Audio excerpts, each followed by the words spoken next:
go through the 20% that is not helping us in any way and do away with it and make a constitutional change. Honorable Otiende Amolo and the other legal brains and many others should come forward and bring an amendment. It's not cowardice. It's not naivety to bring those amendments so that we have a country that is run in line with the constitutional provision and everybody respects the Constitution, Mr. Speaker. I beg to submit that this thing, just as the Honorable Kimani Ichung'wah has said, the CSCs and the other groups outside there, if you are being forced to execute an illegal mandate, refuse, nothing will happen to you. And that is where we are headed. Osoro, on the same issue? Yes, Honorable Speaker. First and foremost, Honorable Speaker, it's interesting to have you preside over when the Senate is being discussed, having served in that House. That really shows a lot of comfort and the independence of institutions. Honorable Speaker, the formation of devolution set out different responsibilities and roles in different structures of governance. And the mandates of each house in the bicameral parliament, Honorable Speaker, is clear in the Constitution of Kenya. I saw yesterday, Honorable Speaker, a senator in the floor of the House use very serious derogatory words, vulgar words, Honorable Speaker, against a minister for failure to appear, for failure to appear before their committee on matters budget policy statements. Honorable Speaker, what, after appearing as a minister before a committee in the Senate, then what? What next? The House of the Senate has no single responsibility as far as budget-making process is concerned, Honorable Speaker. That is what came out very clear yesterday, that perhaps they do not know their responsibility when they are equipped with immense work under the counties. Honorable Speaker, I look at it from in a layman's point of view, Honorable Speaker, that while the national government is supposed to, or the National Assembly is supposed to call upon matters on national security, the Senate, alongside with the county assembly, Honorable Speaker, should be calling the members, the county askaris, Honorable Speaker, to ask what happens in the counties. Because what happens as far as devolution is concerned, Honorable Speaker, is bad to say the least. Yesterday we had a discussion, Honorable Speaker. There is war between, the governors have an issue with the National Assembly, the Senate has an issue with the National Assembly, some independent bodies have an issue with the National Assembly. What is this that the National Assembly is not doing right, that the members of the Senate and every other section of government has an issue with? That is why you see also, Honorable Speaker, the Honorable Governors, in conjunction with the Senate, pushing that we have some funds that are under the RMLF fund moved to the county government. When you all know that it is members of parliament and even the members of the public, that you'll need a microscope, Honorable Speaker, to see what the county governments are doing. While everything that is done by CDF is visible in full glare of the people, Honorable Speaker. But you'll need a microscope. And I said here yesterday that, Honorable Speaker, at one point you'll see governors, Honorable Speaker, and these I've said in several occasions, moving around in a convoy of 50 vehicles, Honorable Speaker, some 20, some 15 vehicles, Honorable Speaker, that one carries a chair, another one carries a carpet, another one carries goons, another one carries the girlfriends, another one chairs. Honorable Speaker, the Senate should be focusing on that. They should be summoning governors and ask them such questions. Why that is happening, Honorable Speaker? Not interfering with the work of the National Assembly, acting ultra-virus beyond their limit, beyond their work, when we are supposed, Honorable Speaker, to have distinct roles. And that is why, Honorable Speaker, we have several matters in court. When we pass legislation here, you see the Senate going to court very, very fast, Honorable Speaker. And I must thank you, Honorable Speaker, for the mediation process that you've been doing between the National Assembly and the Senate. But you'll see them every time and then, time and again, going to court on the matters that we pass in this floor. Any time that we pass or we act beyond our mandate, they go to court. Do they also want us to go to court? We implore upon the cabinet secretaries to ignore some of these summons and know where their place is. Their place is in the National Assembly. When the Senate wants to ask ministers questions, they should call upon the CECs in Nairobi, the CECs in Kajiado, the CECs in Mombasa, and ask them questions. They should have actually called the CEC of Environment in Nairobi to ask them why their government littered a road, Honorable Speaker, and blocked the Kenya Power offices, the Steamer Plaza. That is their role. It is just, I don't know why the framers of the Constitution, Honorable Speaker, framed it to appear like the Senate is in the upper house, Honorable Speaker, when it is clear that their responsibility is to engage with the county governments, the county askaris. While we call the Inspector General of Police, they should call the county inspectorate with the Arungus. When we call the ministers here, they should be busy calling the CECs. When we call anything to do with matters that touch on the national health matters, they should be focusing on calling the clinic officers from the dispensaries. That is where their limits are. They should know their jurisdiction and not interfere with this, Honorable Speaker. I thank you, Honorable Speaker. Thank you. Elijah. We'll finish there. Thank you, Mr. Speaker. After Mr. Elijah Speaker, Ocheng, then we close. sometimes it's very sad for Kenya. Because, you know, when Kenyans were passing this constitution, Mr. Speaker, they thought that when we have two houses and we have county governments, we'll have reduced poverty, we'll have rebuilt our country, Kenya. But it seemed every human being, including me, you, Mr. Speaker, when we were in the 13th Parliament, in the Senate, I think I want to thank that Senate because they tried their best to build the foundation of how we can work together in this constitution and ensure the Senate goes within the roles that the Constitution has clearly represented in front and told us this is what we are supposed to do in that dispensation. And the National Assembly should do their role within what the Constitution has clearly indicated. But then now we find the Senate that we have now faces this challenge because most of them are young. The Senate House where I was is a place where you must have wisdom on how a country has, not in competition, but to have wisdom for the country to move forward. But today the senators that we have are senators that are supposed to be in this National Assembly. This is their house. That house needs a very different crop. People who have been in this house, who have seen everything that has happened in the country, are supposed to be in the Senate to help navigate where we are now. Today we are in more poverty because also the governors, most of them come from this house and they go become governors. Because even if you tell me they are carrying seats, they are carrying this, you have just come from this house, why can't you be a bit different and do something better? The best, I will go back to what Honorable Karoli Omondi said, it is time we change the Constitution, especially in terms of division of revenue, that monies must be divided in the counties to the constituencies. Then we shall give them 10% or 20 or 30 for the administration. The rest must go to development. So I want to tell the Senate also, in all these things after you have done, have you asked yourself, in all your reports in 1 year, what have you delivered? After you have gone through a CS, you have gone through all the questions you are asking, you have gone through the media, the deliverance of that is critical. What is this output that you can put on the table and say, it came from the Senate and we have now changed something from the national government and it's functional. Thank so, you. Mr. Speaker, I will just request you in a humble way. It is time, again, you sit with the Speaker of the Senate. Let us have a harmony. If you are talking about broad-based and all this, I think the Senate must understand what is broad-based because now we want development. We are tired of these dramas, Mr. Speaker. I beg you. to just ask for that. Thank you so much, Mr. Speaker. Thank you so much. Mr. Speaker, the issue dealing with, for me, are both structural, legal, and sometimes have also been fueled by the courts.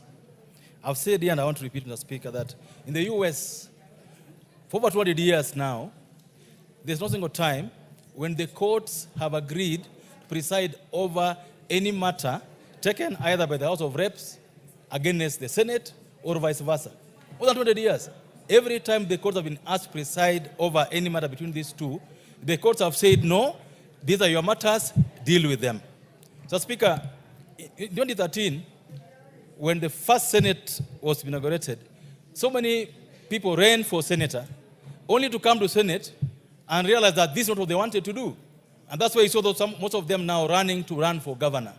It's because people who run for Senate never understand what the role of Senate is. Most of them, Mr. Speaker.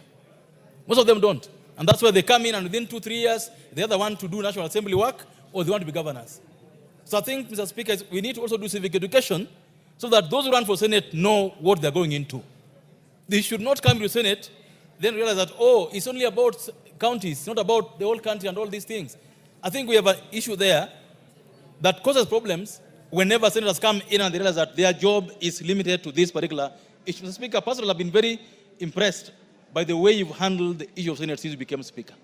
You've tried to steer this House toward that direction. That let's not bash Senate, let's not talk to them as if they are not our brothers.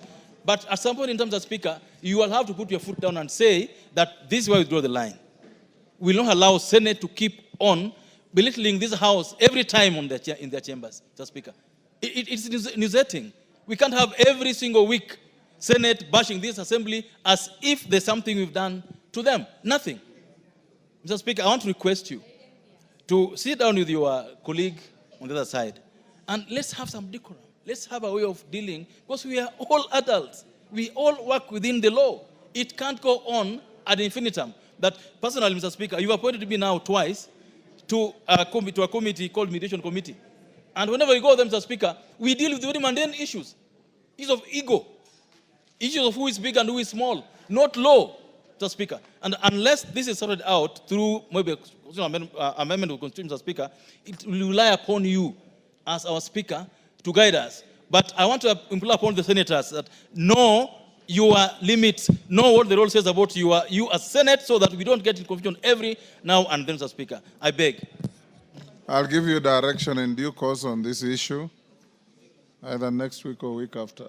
I've closed that, McLeod.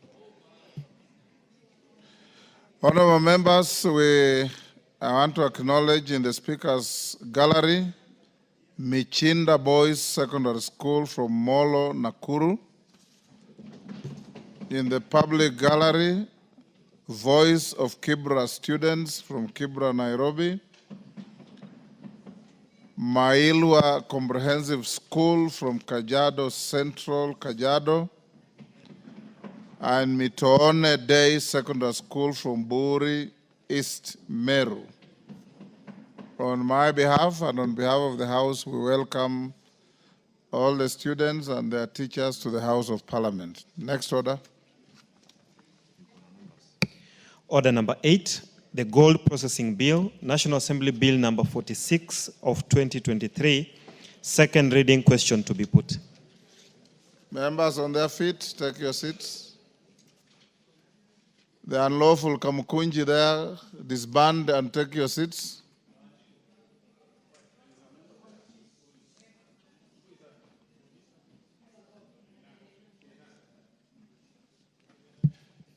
Is that a member for, that's not Koimburi, is it? No. Honorable members, I now put the question at order number 8, which is that the Gold Processing Bill, National Assembly Bill number 46 of 2023 be now read a second time. As many as of that opinion say aye. Aye. Those of the contrary opinion say nay. The ayes have it. A bill for an act of parliament to provide for the establishment, composition, functions and management of the Gold Processing Corporation, provide for the application, cancellation and renewal of a gold processing license and for connected purposes.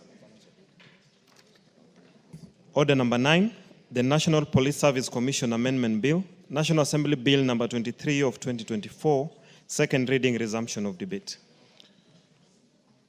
At order number 9, resumption of debate. Records show Honorable Mulanya is in the House. He had 9 minutes to go. He's not in the House. He forfeits his slot. Beatrice Elachi, are you queuing for the police bill? Yes. Go ahead. Thank you, Mr. Speaker. Mr. Speaker, I rise to support this amendment bill on the National Police Commission. Mr. Speaker, when I look at what Honorable Masara has done, and I want to thank him, is to now look at the mental health of the police that we are having. And in his memorandum of objects and reasons, he says that the bill recognizes that in the execution of their tasks, police officers work in potentially confusing roles, alternating between law enforcement and public service. And Mr. Speaker, I want to pick the issue of public service. You see, sometimes I know we have really vilified this sector, and especially anyone who asks for a job to be a police officer. And all over the world, if there is a sector that is respected so much, is what and the work that our police officers do every day. And Mr. Speaker, you find sometimes it's very sad the way sometimes we treat our police. Yes, I know individually you'll find others with a lot of challenges, definitely in terms of how they deal with issues. But that does not mean that now we look at the sector and demonize it until we wonder whether these are our brothers, our sisters, and they are the ones who have taken these jobs. They come from our families. And so today, as we talk about mental health, I think they are the most affected in this sector. I know they have challenges of even their salaries. They are the salaried civil servants who I know today are also struggling in the issues that we have, based also teachers. But one thing that I'll remember is the former CS of gender, Margaret Kobia.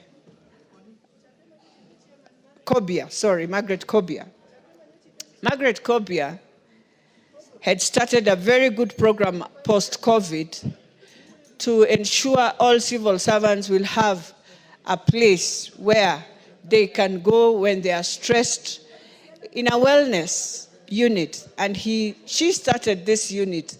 And I'm hoping in civil service today, this unit is functional, because it was supposed to help every civil servant that has a challenge, that feels is stressed, to go and talk to someone just to have their counseling. And that's what the police also needs, Mr. Speaker.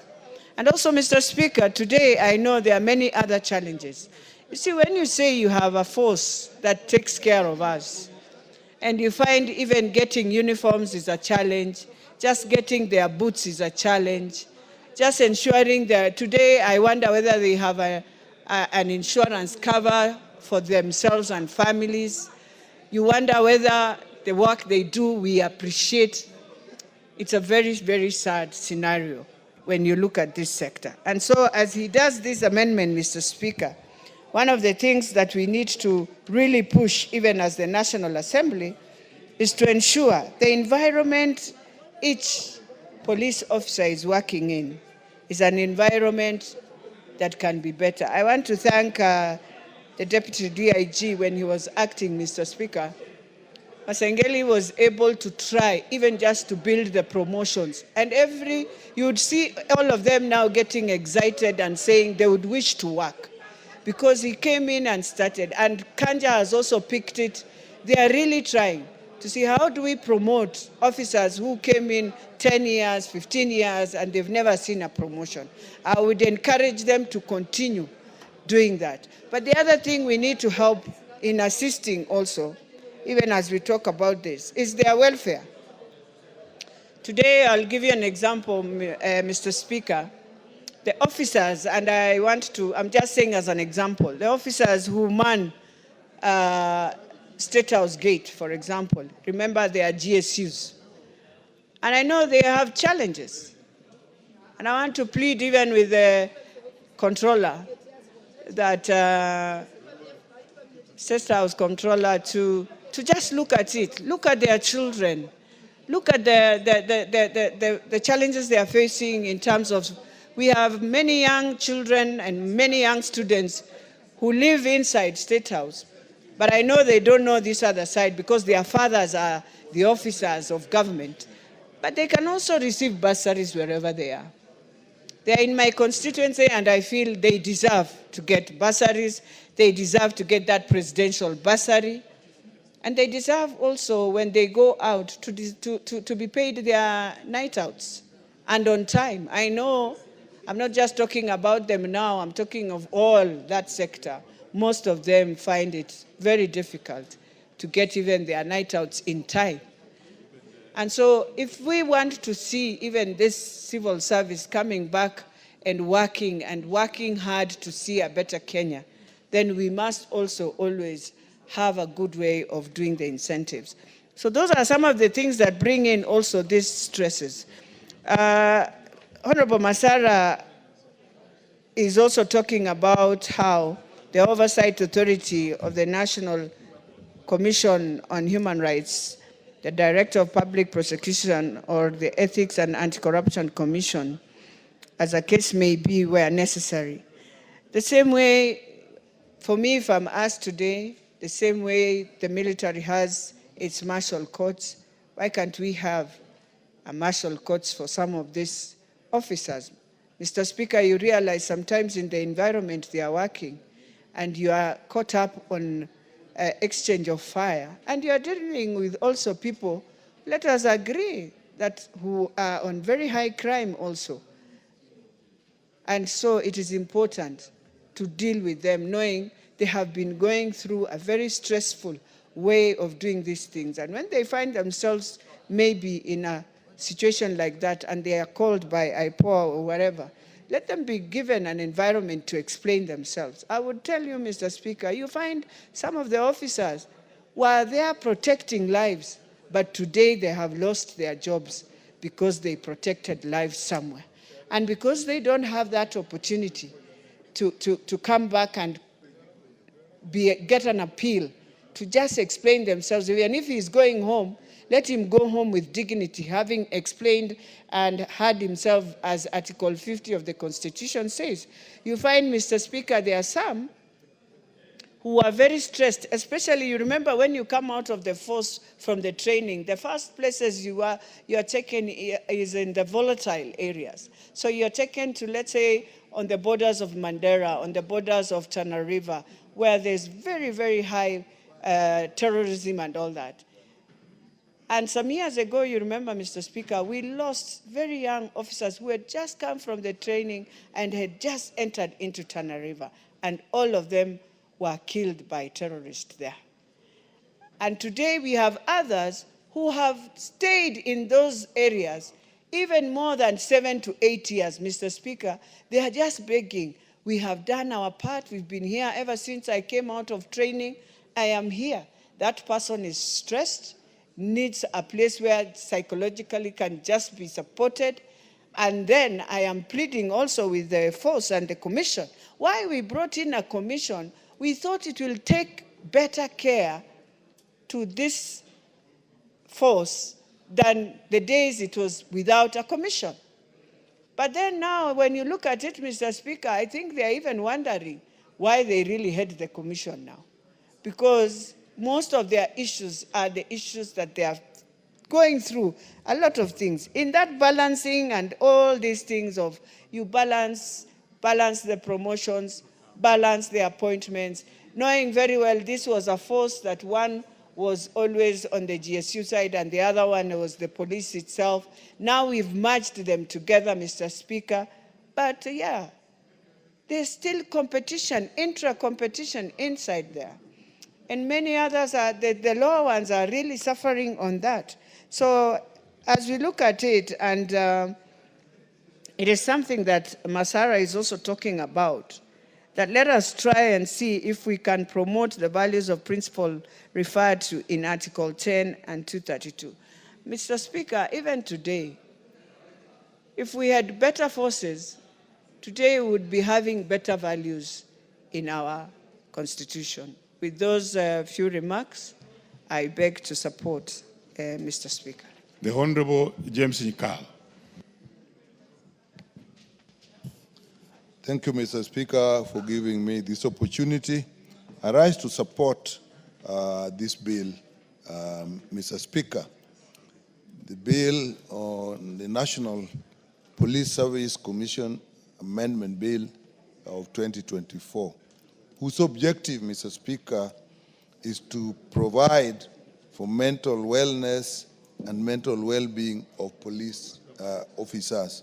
Mr. Speaker, the issue of mental health among security officers, particularly police officers, is now an acknowledged fact that there is a problem. And this fact has been borne out by what we experience very often. The number of suicides we read in the newspapers that are publicized, the number of homicides, the number of officers that kill their seniors are publicized every day. And those that we read in the papers, Mr. Speaker, are probably just a tip of the iceberg. If some go to the extent that actually they kill themselves and kill their officers, or do both, what is happening to those who are actually suffering silently? What is happening to their families? Because if people are affected mentally, obviously their families suffer.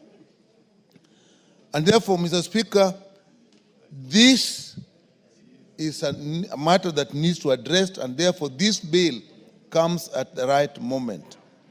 Mr. Speaker, it is not only the officers that suffer, nor is it their families only that suffer, but Mr.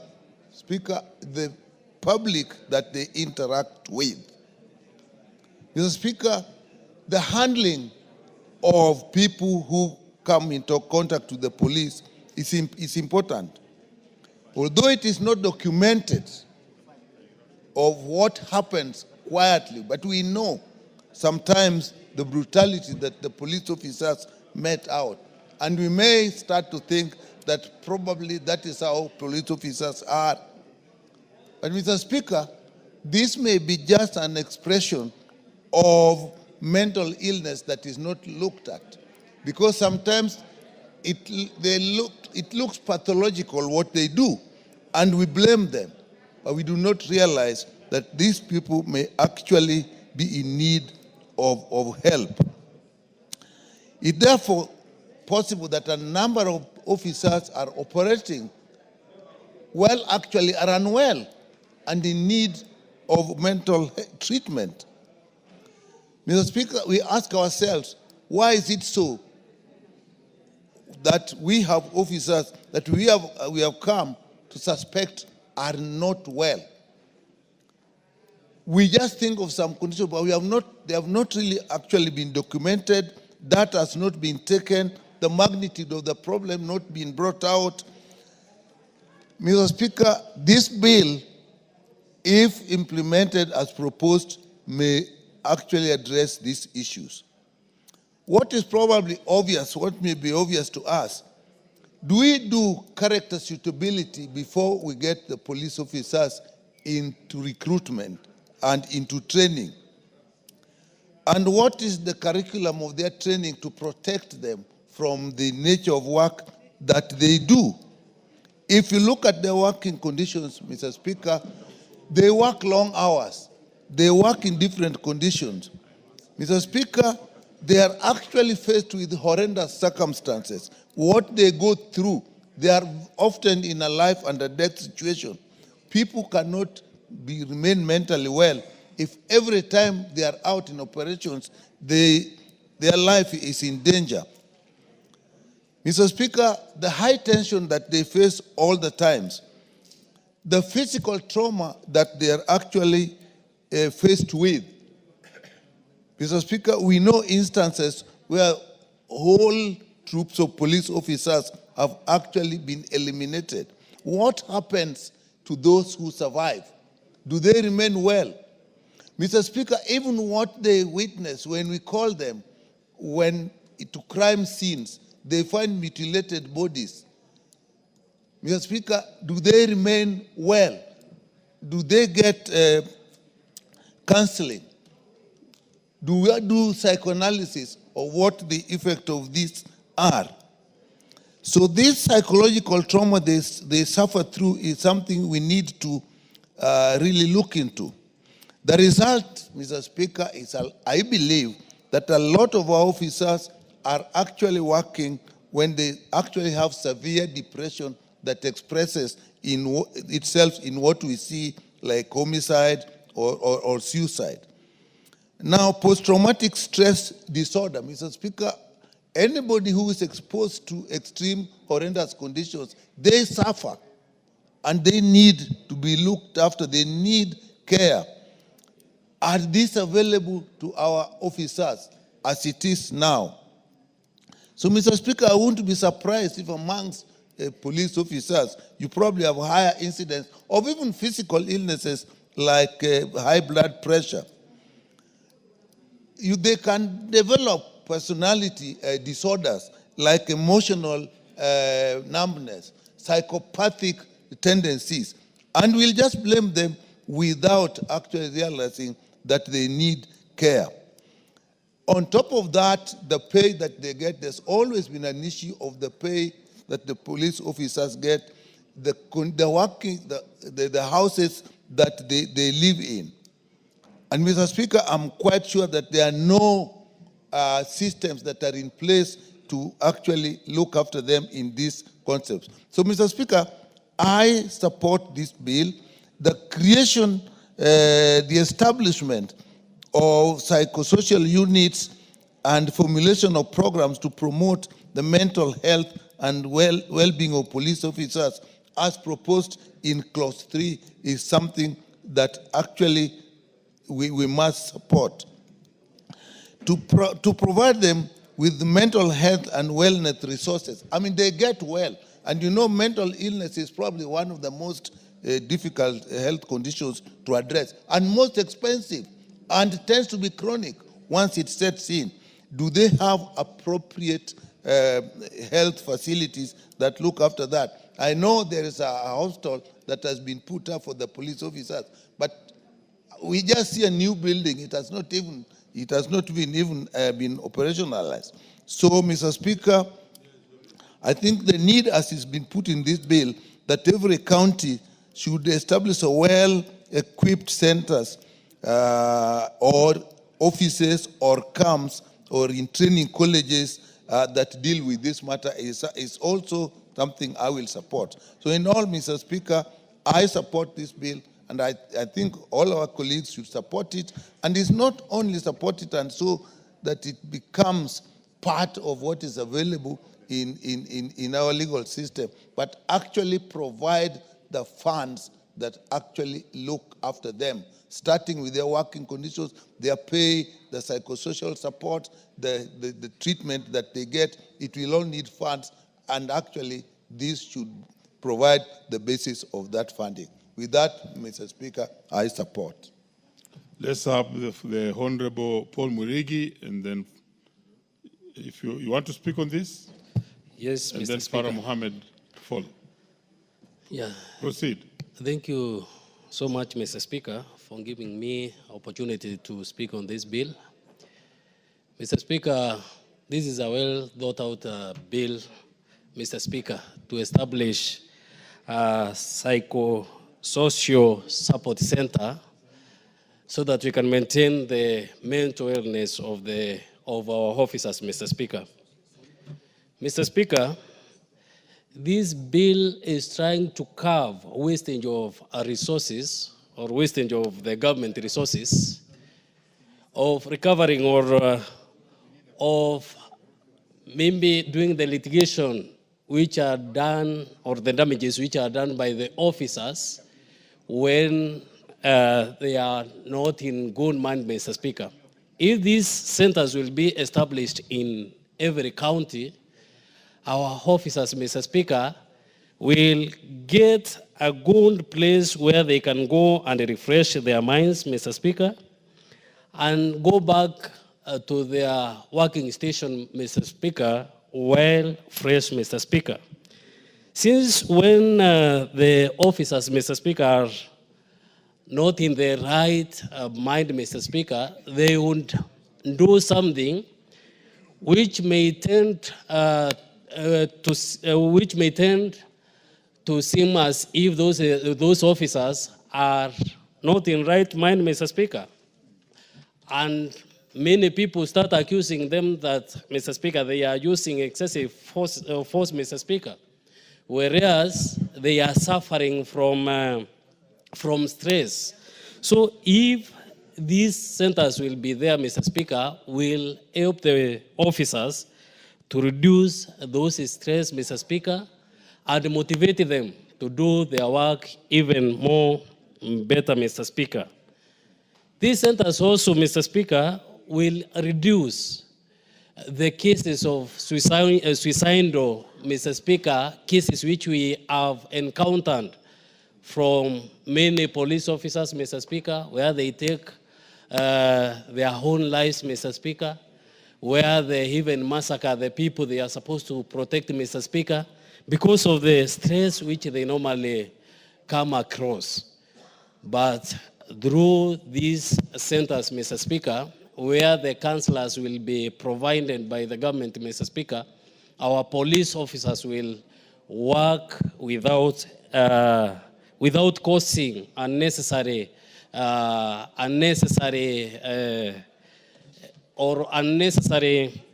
things, Mr. Speaker. Also, Mr. Speaker, through the counseling, it will improve the morale of the police officers to work for this republic, Mr. Speaker. Since if you are demotivated, working would be very difficult for one to do. But if someone is motivated through that counseling, Mr. Speaker, the officers will be even more productive in their work, Mr. Speaker.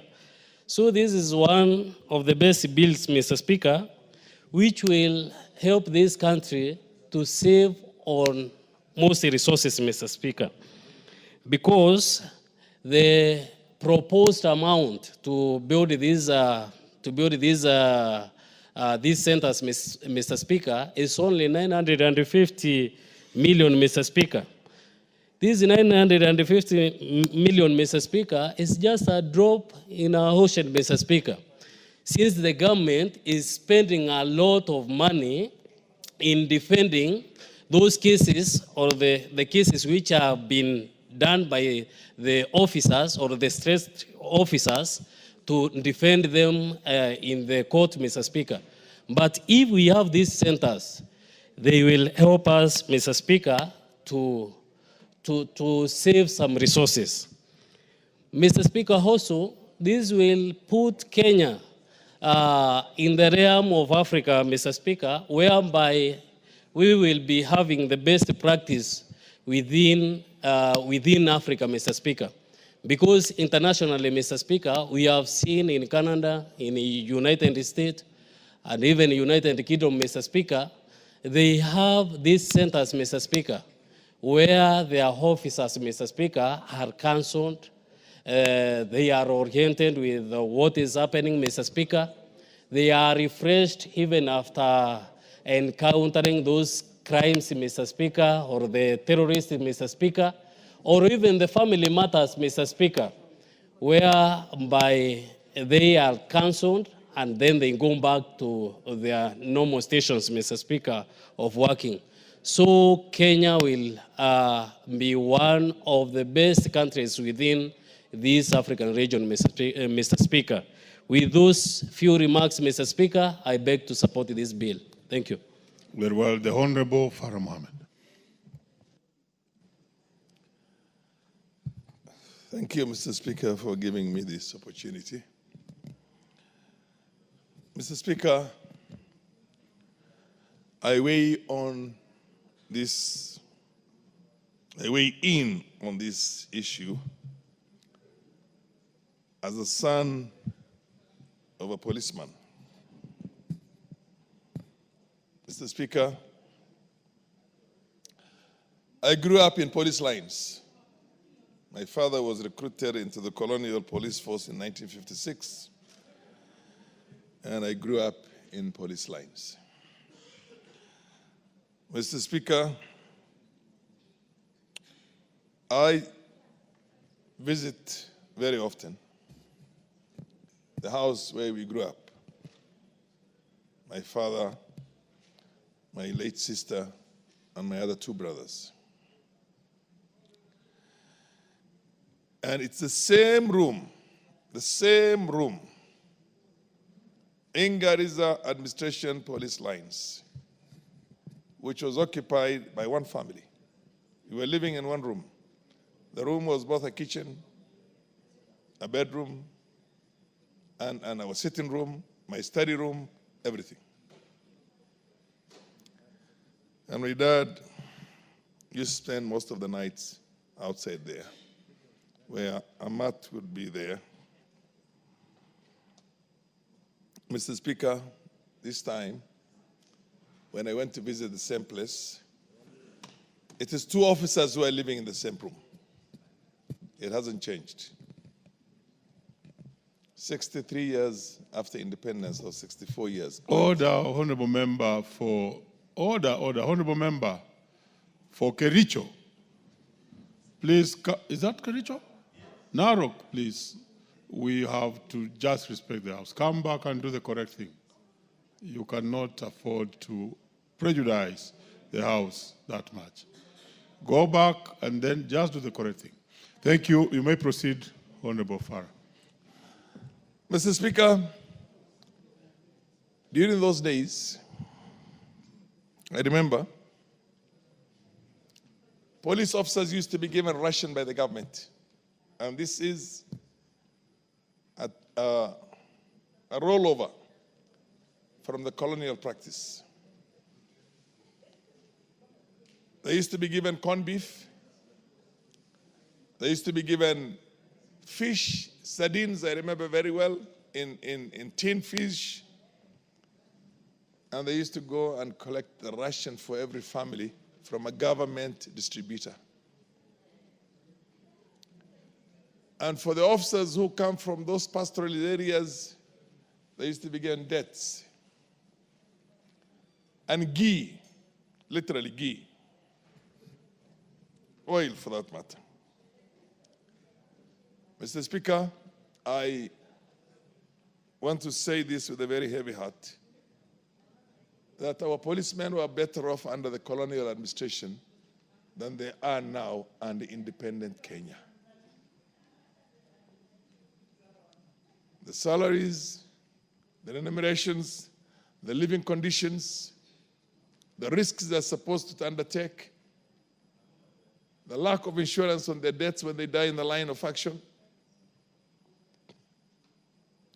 and the horrible state in which they live, particularly when it comes to housing, Mr. Speaker, are bad.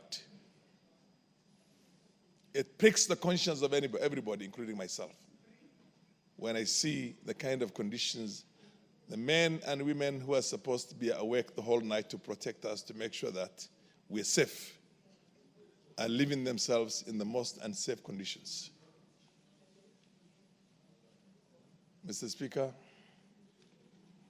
it's no wonder that now we're asking for psychosocial intervention, because, Mr. Speaker, protect me from the ladies where he's making a lot of, starting with the Honorable Elachi.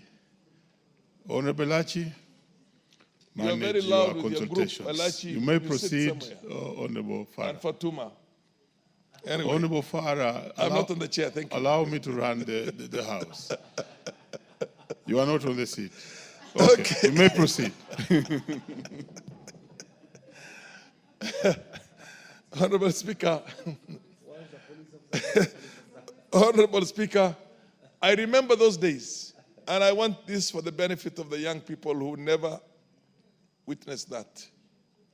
Not only did my mother used to go into a government distributor and pick the ration from there, which was given to every police officer. At that time, which is basically a rollover from how the colonialists treated our policemen. My mother used to go to a butchery every day and pick a pound of meat so that we have a balanced diet.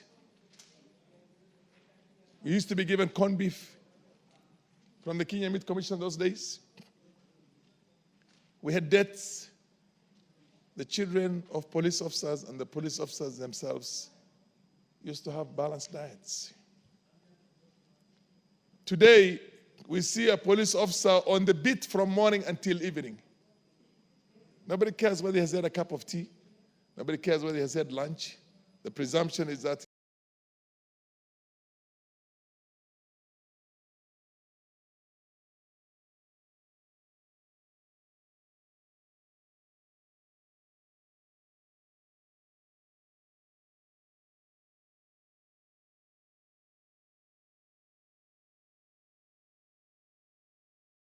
his lunch or his dinner, he will have it at home.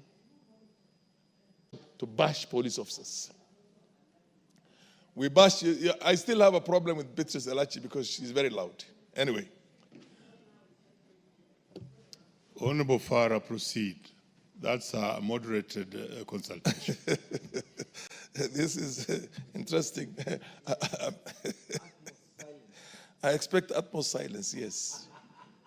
And that's why I don't think Beatrice Elachi is soft. She's still loud. Order. I'm not addressing her. I'm saying she's loud. Order, Honorable Farah. Order, Honorable Farah. You are a ranking member. Okay, and I expect Honorable better. Speaker, I will proceed with the contributions. I expect better way of handling this matter. Proceed. Proceed. I will proceed, yes, indeed.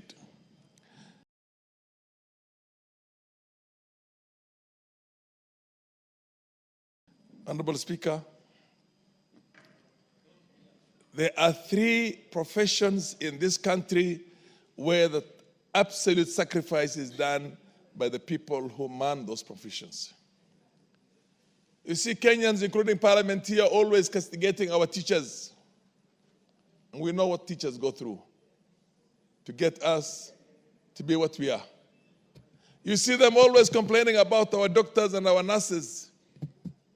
And you have to understand, I come from a medical family myself, for you to understand, when somebody is called on a call at 3 o'clock in the morning, a lady with a breastfeeding child, and she has to go to hospital and can stay in hospital until the following day at around midday or after, even in the afternoon. Those professions, our doctors, our policemen, our nurses, our teachers, they deserve better than we give them right now as a country.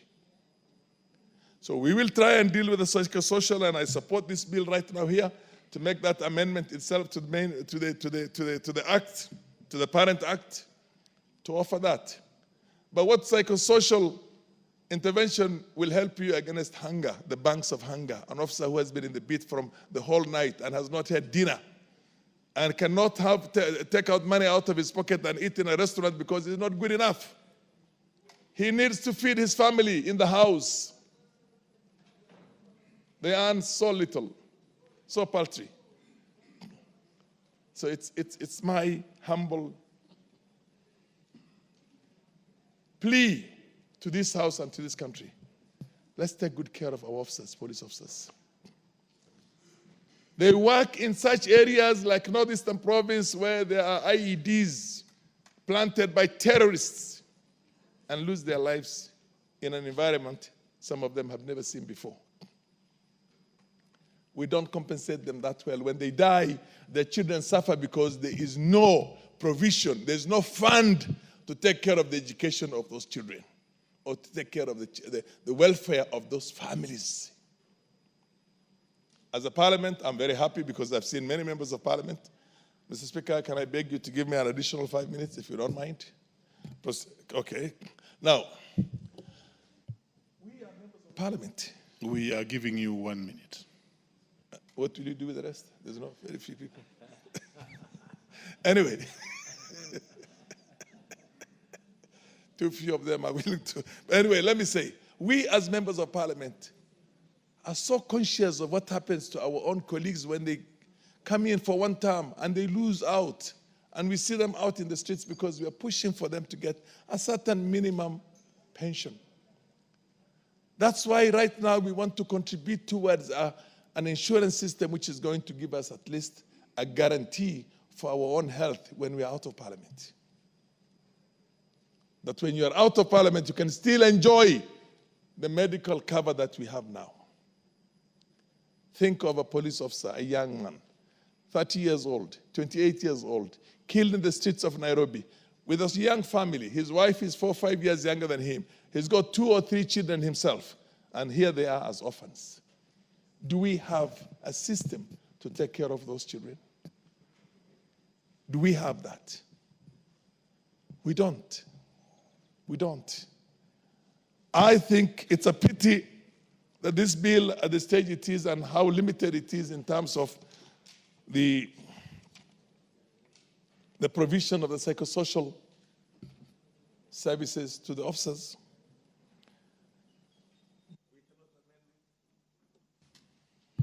Very well. You have had your bite. The Honorable Adan Kenan, another ranking member. Proceed. Thank you, Mr. Speaker. Mr. Speaker, the definition of a police officer is a law enforcement officer. And pursuant to Article 243 of the current Constitution, the functions of the Kenya Police Service, Mr. Speaker, includes the provision of assistance to the public when the public is in need, maintenance of law and order, preservation of peace, protection of life and property, investigation of crimes, collection of criminal intelligence, prevention and detection of crime, apprehension of offenders, and the enforcement of law and order, and performance of any other duty that may be prescribed by the Inspector General of Police. Mr. Speaker, this bill is a timely one, and I want to thank the Honorable Masara for thinking out of the box and coming up with this pivotal legislative proposal aimed at introducing far-reaching reforms to the Police Service Commission in Kenya. Mr. Speaker, the bill seeks to enhance the welfare, the professionalism, and accountability of the police force while fostering community relations. Mr. Speaker, one of the key provisions in the bill is the issue of mental health and welfare and the well-being of the member of our police officer, Mr. Speaker. Recognizing the psychological toll of a police work, of a police officer, Mr. Speaker, this bill mandates the National Police Service to prioritize the mental health and well-being of police officers by implementing structured counseling, psychological support, and wellness programs. Mr. Speaker, it is true that our police officers have been neglected over the years. They provide a pivotal service, Mr. Speaker, to the public. And Mr. Speaker, generally it said, a country without a professionally trained, adequately funded police is a country that does not have peace and tranquility. Mr. Speaker, this critical profession, Mr. Speaker, there are countries that over the years have even survived without a military force. But no country in the world has survived without police force. This being the case, Mr. Speaker, their work involves a very difficult job, Mr. Speaker, because they deal with the public, they deal with criminal element, and therefore part of their job is to manage criminal activities, collect, synthesize criminal intelligence, Mr. Speaker, and protect the public. So this, Mr. Speaker, requires a lot of psychological support and wellness program in order to reduce stress-related incidents and enhance the officer's morale and performance. So, Mr. Speaker, without the officers' morale and performance, it's difficult for them to execute their day-to-day job, Mr. Speaker. Mr. Speaker, the other aspect of this bill is to enhance oversight and accountability. And this is one of the things that over the years we have struggled to have an accountable, professionally trained, well-remunerated police force, Mr. Speaker, that meets the test of time, because Kenya is a premier republic that prides in the enforcement of law and order within the meaning of the Constitution, Mr. Speaker. Mr. Speaker, because unless you adequately train, you will not have a proper understanding of the Constitution. This is why these two come hand in hand. Mr. Speaker, this oversight role, the bill as it seeks to fortify oversight and accountability mechanisms within the National Police Service by ensuring a fair, impartial, and transparent handling of complaints, because it's two-way. They handle the public, there are complaints against the public, at times they are also complaints against the police officers. This must be put on a scale that will be fair to the police officers and to the public, Mr. Speaker. That is why sometimes when I see individuals outrightly condemning our police officers, Mr. Speaker, I empathize and sympathize with the police officers, because their work is difficult. We as legislators, Mr. Speaker, we must come out and support the good police officers. It's not all the police officers are bad. We have some of the best brains in the midst amongst the police officers. And therefore, I want to urge the Kenyan public to desist in collectively condemning our police force, because they are human beings, they are there for us, they do our work, they protect us, they support us. We empathize under very difficult circumstances, Mr. Speaker. It's a high time that we as a parliament, Mr. Speaker, pursuant to Article 243, Mr. Speaker, go out of our way and adequately fund our police officers. That is the only way we can have an accountable, resilient, ever-ready police force. And that is the only option, Mr. Speaker. Otherwise, we'll have a police force there, and that's why we remove them out of the ambit of that big giant called OP, so that they have their own accountable system within the police force that will take care of their day-to-day activities, Mr. Speaker. Mr. Speaker, the other activities, the other issue that the bill expected, once this bill is passed, Mr. Speaker, and I hope it will go through, it is expected to cap incidents of misconduct, promote ethical policing, and rebuild also public trust among the law enforcement agents. Because this is the critical component, Mr. Speaker. The public must have faith in our police force. The public must appreciate the work of our police officers. That can only come if there is an understanding. The public must have information, adequate information on what it entails to be a police officer. The police officer must also appreciate what they are expected to do. This is what it means to have an accountable, professionally run, well-funded, and well-grounded police force that meets the test of our constitutional requirement, Mr. Speaker. Mr. Speaker, the other one is they must have a professional. The bill also expects, once it's passed, provides for professional development and capacity building. Because this is a continuous education is what is required. Mr. Speaker, to enhance competency and effectiveness of the police officer, the bill emphasizes a continuous professional development through regular training, skill enhancement programs, and leadership development initiatives. And this is one of the benchmarks of even individual promotions, individual capacity building. And this is what their profession, not only actually their profession, every profession requires, Mr. Speaker, continuous training. The other bit, Mr. Speaker, is strengthening of community policing. In a bid to foster harmonious relation between the law enforcement and the public, the bill advocates for community policing as a proactive strategy, Mr. Speaker. This proactive engagement, Mr. Speaker, between the police officer and the local community, Mr. Speaker, will create a culture of trust, Mr. Speaker, and cooperation in problem solving. This world, Mr. Speaker, that is bedeviled with challenges, with criminal activities, with cybercrime, and many other challenges. We need that cooperation between the public and the police. And there must be an avenue. The avenue is this bill. The avenue is an acceptable, law-centered, law-driven, law-placed mechanism that this bill attempts to provide that will enable the police officer to function as expected.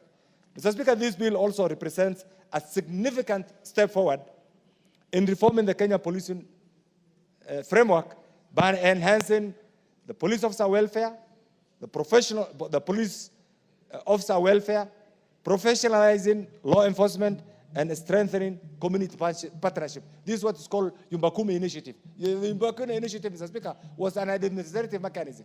But once this bill is passed, it will be anchored in the law. And this is critical, and therefore what we expect. Mr. Speaker, luckily in our constitution, there's something called public participation. And the framers of the current constitution, Mr. Speaker, were not naive, were not feeble. They thought out of the box that there's need to engage the public. And it's two-way. The police officer is expected as part of the Kenyan society, as part of the law enforcement community, Mr. Speaker, to understand and appreciate the ecosystem in which they operate. That ecosystem is unique. It's filled with criminals. We have law-abiding citizens, Mr. Speaker, and there's also public expectation on what the police officer is supposed to do. Mr. Speaker, that notwithstanding, there are a number of things that the bill we must also take into account, because it's one thing to legislate. The issue of funding and resource allocation, Mr. Speaker, as I've alluded to, must be addressed comprehensively, because we can legislate, Mr. Speaker, and we have legislated in the past, but this must come with a proactive, practical funding program for this bill to have a meaning. Mr. Speaker, the other bit is, once we talk about the stakeholders involvement, Mr. Speaker, this bit must also be collectively approached through public education. The other one is conflict resolution between the public and the police. Mr. Speaker, finally, I want to say this. Our police officers, as part of our police diplomacy, are right now in Haiti. This country has prided itself by being providing some of the best police officers. I want to urge my colleagues, even as we approach the budget of 2025-2026, I want to beseech you, let us reallocate funding from other sectors. Very well, very well. You have done well. You have done well, ranking member. Let's allow other members also to contribute. Great speak. The Honorable Catherine Wambilianga, and then the Honorable Nyamai.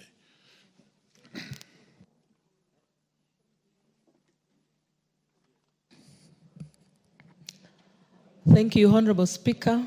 I also rise to weigh in on this matter this bill that seeks to improve the wellness and the welfare of the police officers. It is common sense, and we see it, that our police officers actually are not living a good life. And as much as they're not living a good life, it's something that has been not corrected by us, especially us, the key leaders in this country.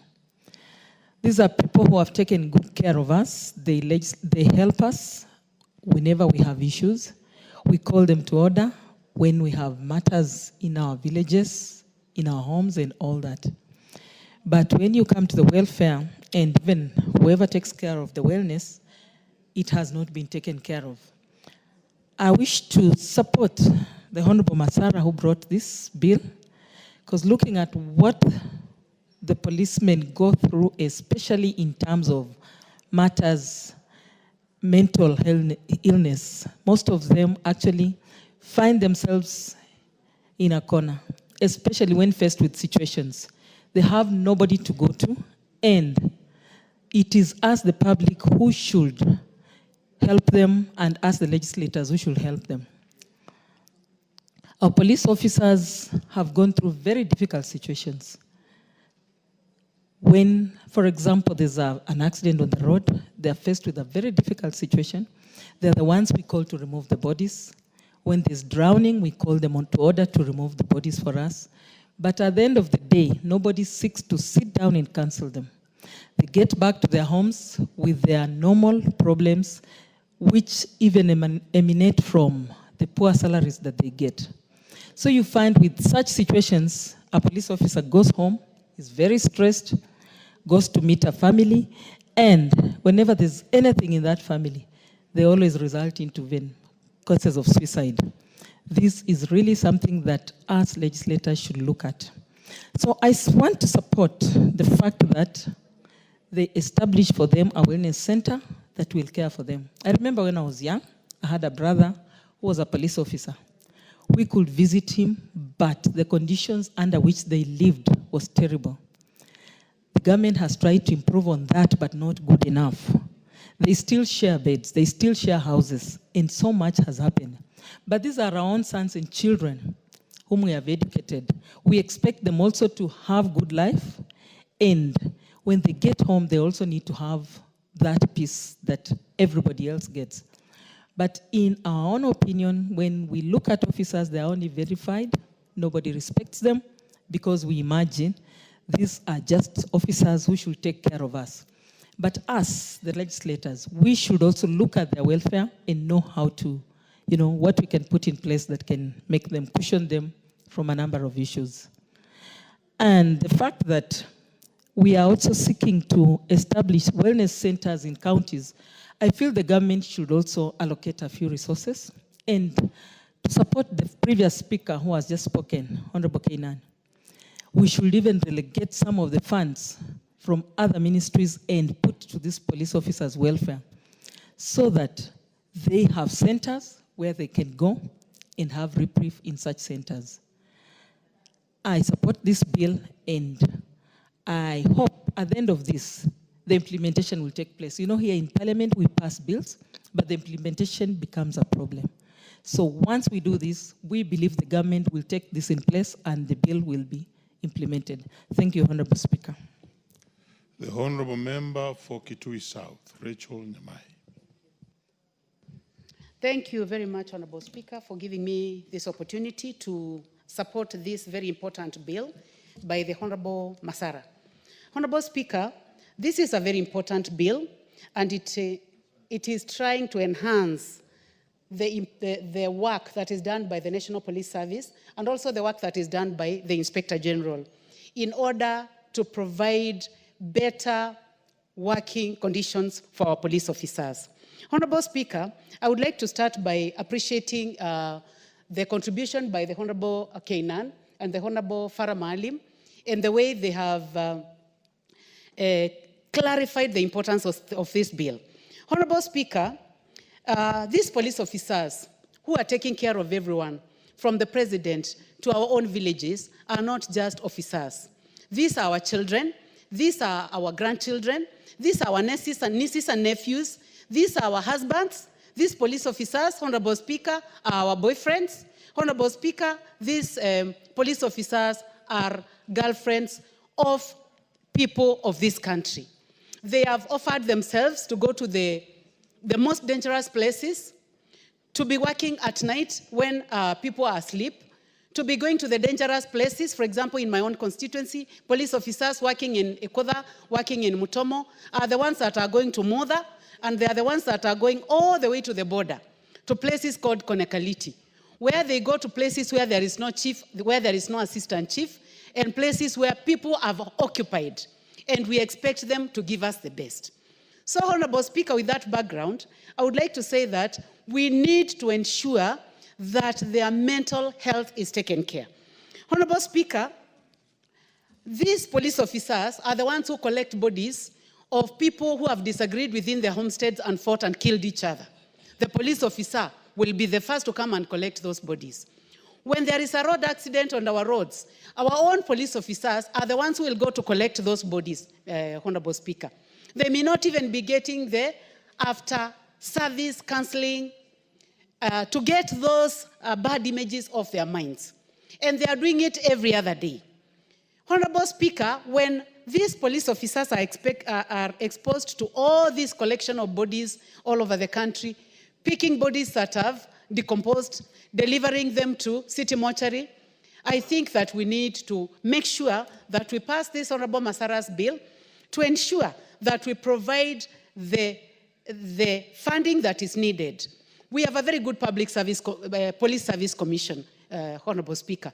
We have very good officers, like the Inspector General of Police, Mr. Kanja, people like Masengeli, wonderful people, but what can they do without proper funding? So, Honourable Speaker, I would like to say that I support this bill that is going to ensure that our police... Give me a minute. Please, Honourable, 2 minutes. Oh, thank you. So, Honourable Speaker, I would like just to say that in the interest of time, that we need to provide money for them. We need to ensure that these camps are properly equipped, not only with the equipment that is required for relaxation, but also the human resource that is needed to give them the training that they need. Honourable Speaker, also ensuring there is a proper link between the police officers and the community. And I hope that beyond this bill, we can even have an open day for our police officers within our sub-counties and within our counties, where they make use of this money that I hope that will be not only provided for by our budget committee, we would like actually to see that budget line provided for so that we can support that budget line and ensure that money is provided for them. So, Honorable Speaker, I would also like to see a situation where their retirement is properly planned, such that they are not so worried that they are working in far-flung places, and when they come home, they are not even sure of their benefits. So, Mr. Speaker, when we take care of these police officers, we will ensure that their families are taken care, their children are taken care, and the community's well-being is good. Honorable Speaker, I would like to give an example of a young man from my constituency who has lost his job already. I have done a lot, Honorable Speaker, writing back and forth letters to the Inspector General. He was serving as a police officer. He went back home to find that his own wife is not at home, that his family has disintegrated, and because of that, he got into drinking. And I believe that what happened to him was not fair, because this is a sick man who is drinking alcohol out of frustration. So we need also to be careful with the disciplining of police officers, and I can see it's part of this bill, such that they are not just punished so harshly without establishing the reason as to why they have become indisciplined. So we need also to look at the issue of police who are drinking alcohol. Some may be drinking alcohol because of a situation that they find themselves in. So, Mr. Speaker, I support this bill fully, and I hope that it will be passed by this House so that we can provide the camps that are needed and have a situation where the mental health of our police officers is taken care. Thank you, Honorable Speaker, for the opportunity. Very well. The Vice Chair of the Committee on Security, Dido Razo.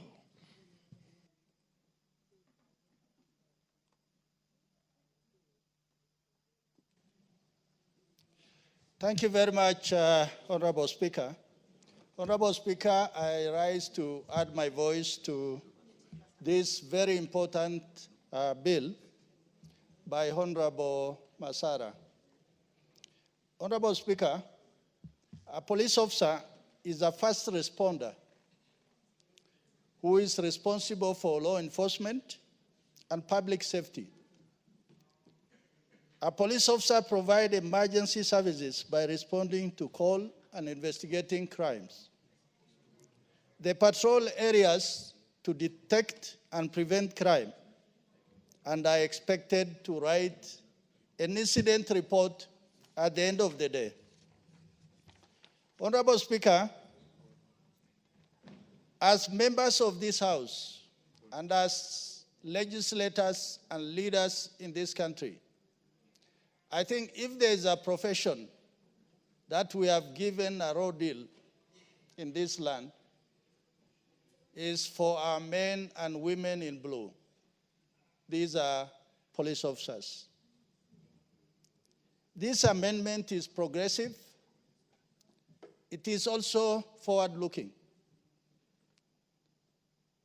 More importantly, it addresses three cardinal areas. First is about accountability across the police force. Secondly, it addresses the role of leadership, both about those who command police officers and men, and also about we as leaders in this country.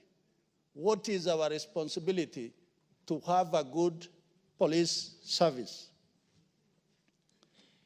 Honorable Speaker, the second aspect of this bill, it addresses the welfare and well-being of our men and women in police uniform. In odd hours, in rain in dusty areas, and in dangerous locations, these are men and women we call upon to provide public safety and security. Sometimes they are poorly armed. They are ill-equipped, and the terrain does not favor them. But because it is their duty, many people think that police service is about employment. It is actually a calling. In many developed countries across the world, the police are the most well-remunerated civil servants. Because when you try to describe the task or the work of a police officer, then you begin to feel that actually this man or woman does more than what the Salaries and Remuneration Commission thinks about. Honorable Speaker, recently, during demonstrations, riots, protests, attacks, and even incidents of rustling, this particular force was the most blamed, blatantly. But little did we experience people coming out to say, yeah, okay, we know what happened to demonstrators, but what about the police officers and men who are keeping peace in a particular area on that day? There are those who lost their lives. There are those who lost arms and legs. And there are those who have lost loved ones. Honorable Speaker, as a former military officer, and a distinguished one for that matter, in a day, those men and women of the police force, when they are on a beat, in whatever part of the country, they go through so much. They recover dead bodies, bodies that have been thrown into pit latrines, bodies that have been thrown into sewages. They are the ones who will go to the morgue to identify bodies. And in the end, as a result of that, these men and women go through serious post-traumatic stress disorder. We appreciate it with minimalism because we think it is normal and it is their job. But these are fathers, husbands, brothers, sisters. So they are human beings at the end of the day who will appreciate soothing words for somebody to say, thank you, well done, it is okay. So when this bill came up before our committee, we really thought through it. We called the stakeholders, and we were also amazed at the input in terms of appreciation, because we did not just look at only the men and women in blue, but also on the other side, from the civilian side, who gave us very serious input in terms of going forward, how do we professionalize our police force?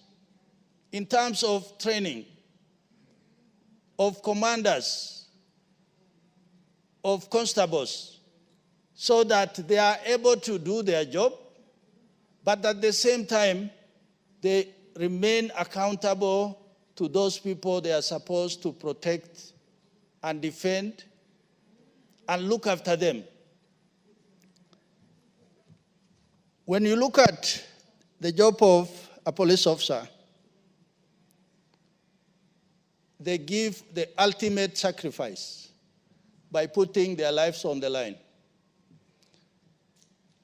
Today, when you look at social media, there is an incident in Northeastern where a police vehicle has been hit by an IED, and some of them were injured.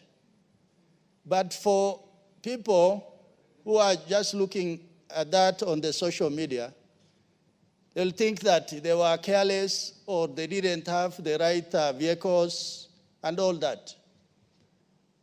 But on the other side, a family has lost a loved one, and soldiers and commanders have lost their colleagues, comrade in arms. So that is why the issue of psychosocial support that has been overlooked for too long must begin to be addressed, starting from a police station all the way to the highest command level.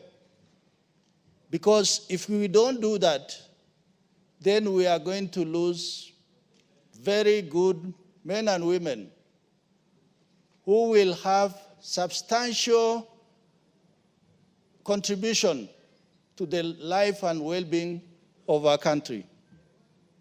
Honorable Speaker, during our interaction, one of the things we found that must be done is the issue of uniform, medical support, insurance, pension, housing, ration, protective equipment. Among those things that must make our police effective, professional, and efficient in them carrying out their duties. Finally, Honorable Speaker, there are words that have been used to describe the men and women in blue: determined, strong, ambitious, brave, hero, selfless, courageous, friend, daring, responsive. These are verbs that have been used how a policeman or woman carry out their duties by putting their lives on the line. The Honorable Karoli Omondi. Okay. The Honorable Peter Kiungi. And then down here, the Honorable Fatma Masito. She's in the house. I'm here. Proceed. Speak. Yes. Basi niseme asante sana Mheshimiwa Spika kwa kuweza kunipatia fursa hii nami niweze kuchangia katika sheria hii ambayo imeletwa mbele ya bunge hili na Mheshimiwa Masara. Mheshimiwa Spika, sheria hii inalenga kuboresha ustawi na hadhi ya askari wetu polisi. Mheshimiwa Spika, polisi wetu wa taifa hili la Kenya wanaishi maisha utadhani wao si binadamu wala si watu ambao wanatangamana na binadamu. Mheshimiwa Spika, askari polisi wetu wa Kenya wana dhiki. Hiyo lugha ndio naweza kutumia ndio iweze kueleweka vizuri. Wana dhiki, wana shida, wana maisha magumu wakati wanatuhudumia na wakati pia baada ya kustaafu. Mheshimiwa Spika, sheria hii ambayo inataka kudumisha ustawi wao na hadhi yao, Mheshimiwa Spika, na kuweza pia kuwatengea kitengo maalum cha kuweza kuwashughulikia askari hawa ambao mara nyingi wanapatikana na ile shida ya msongamano wa mawazo na pia wanapata madhara ya akili. Mheshimiwa Spika, askari wetu wanafanya kazi ngumu sana. Mheshimiwa Spika, unaweza kumpata askari amefanya kazi hata masaa 24 akikimbia juu na chini. Mara nyingine unampata ameitiwa mahali tu accident imetokea, hata wewe binadamu wa kawaida huwezi hata kuangalia yale mazingira ambayo ajali ile imetokea, kwa sababu pengine mtu ameumia vibaya sana au pengine amekufa kifo kibaya sana, lakini sijaona askari akiogopa kusongelea hali kama ile. Wengine unawapata wameenda hata kuokoa mahali moto unatokea, amekwenda kuokoa na anapambana na mambo mengi. Lakini Mheshimiwa Spika, mazingira yao ambayo wanaishi askari wetu wa Kenya ni aibu. Ni aibu hata ukiyasema kwa mataifa mengine, na ni aibu pia kwa sisi wenyewe wa Kenya. Wanaishi maisha ya kinyama kabisa. Mheshimiwa Spika, unampata askari amepatwa na msonga mawazo kwa sababu hata familia yake mwenyewe inamshinda kuihimili, kwa sababu kwanza mshahara ni duni, pili hawezi kupata matibabu mazuri, tatu hawezi kupatia watoto wake elimu nzuri. Basi Mheshimiwa Spika, maisha yakiwa kama hivi, askari utapata wanajihusisha na mambo mengi. Wengine unawapata wameingilia ulevi mpaka amekuwa mlevi mbwa, Mheshimiwa Spika, kwa sababu anafikiria leo hii mimi nimeshinda kazi tangu asubuhi mpaka jioni, lakini mshahara mwisho wa mwezi hata uwezi kusema utamtosha, hata wiki moja hauwezi kumtosha. Wanaishi maisha, anakopa, mwisho wa mwezi akipata mshahara, Mheshimiwa Spika, analipa tu madeni na anaanza tena alifu kwa kijiti kwa lugha ya Kiswahili. Yaani anaanza moja tena. Anaanza moja kukopa mpaka ikifika tarehe 30 akipata mshahara analipa madeni yale na anaendelea kuishi. Haya ni maisha aina gani, Mheshimiwa Spika? Ukilinganisha na ile kazi ambayo askari polisi wetu wanaifanya ndani ya taifa hili, Mheshimiwa Spika. Mimi naunga mkono sheria hii iweze kudhibiti, kwa sababu askari ni ndugu zetu, ni baba zetu, ni kina dada zetu, ni marafiki zetu, tunaishi nao vizuri na wanatufanyia pia kazi nzuri zaidi. Kwa hivyo Mheshimiwa Spika, niunge mkono sheria hii ikipitishwa, na ninatumaini itapitishwa na bunge hili, iweze kusaidia hawa ndugu zetu. Mheshimiwa Spika, asante sana kwa kunipa fursa hii. The Honorable Edith Nyenze. Thank you, Speaker, for giving me this opportunity to air my views on this bill on Police Service Commission. And let me take this opportunity to also congratulate our colleague, Honorable Masara, for this good bill. I note that this bill is a bill that aims at strengthening what you already have, especially on the mandate of the National Police Service Commission, in addressing the mental health and well-being of the police officers. And this bill establishes psychosocial units and also programs whose aim is to promote the mental health and well-being of police officers. The bill is actually trying to insert a clause into 12A, which requires a police commission to provide police officers with some mental health services. And this bill requires the commission to establish well-equipped centers in offices, in camps, in their training colleges, and communities for police officers to receive psychosocial services. Madam Speaker, I note that apart from this, our police officers do a lot of work. They are actually exposed to harsh environments, to environments where they factually not even been trained in, to environments which are harsh. And especially this day in age, with our current social media, the police officers are actually badly exposed. So apart from creating these centers, it's also good to note that we need to also improve their personal emoluments. Their salaries are sometimes very low. They stay in very bad houses. Even though this one has been talked about for a long time, nothing much has been done as concerning their housing and also their salaries as needs to be improved. So this psychosocial support is very important because being exposed to such environments, they are meant to have some mental torture. Some of them go to some harsh areas, and they stay in such areas for months without even taking leave. And when they take leave, they are actually not given enough money to take to the family. So or you are overworking yourself, you are not being appreciated by the people you serve because you are correcting them, they don't appreciate you. The environment is harsh. And then at the same time, you are not taking, there is nothing to show for it, especially taking to your family and your children.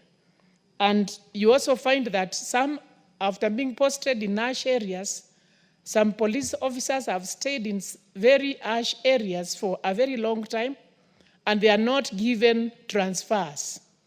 Even when they keep on applying for transfers to other areas, they are not considered. And this is, with the time, this one exposes them to a lot of torture, leading to some ill mental health. Therefore, these centers are very important so that they can actually share with their supervisors. They can also discuss with their colleagues. They can also hear their views so that they are helped in these areas where they feel they are badly exposed. I also, Madam Speaker, also feel that the training which they get does not expose them enough to such issues. So I think it's also, as they get trained, it's also good for them to get exposed to the kind of life which they will be exposed to when they go to the real work. Like now we have some people in Haiti. Maybe some of these police officers are people who have been trained in Nairobi, in urban areas, and then they are taken to very harsh areas. One has not been exposed to such. Yet you are supposed to keep your job because the job opportunities are very rare. So you are actually put in a very harsh and very hard environment such that you need some help. And this bill is very important because this bill I would expect it to try to address such issues and improve the welfare of the police officers, especially their mental health. With that, Madam Speaker, I support.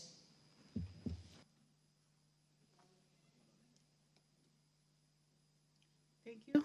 Thank you, Honorable Nyenze. The Honorable Mary Wamaua, member for Maragua. Thank you, Madam Speaker, for giving me this chance to contribute to this amendment bill of the National Police Service.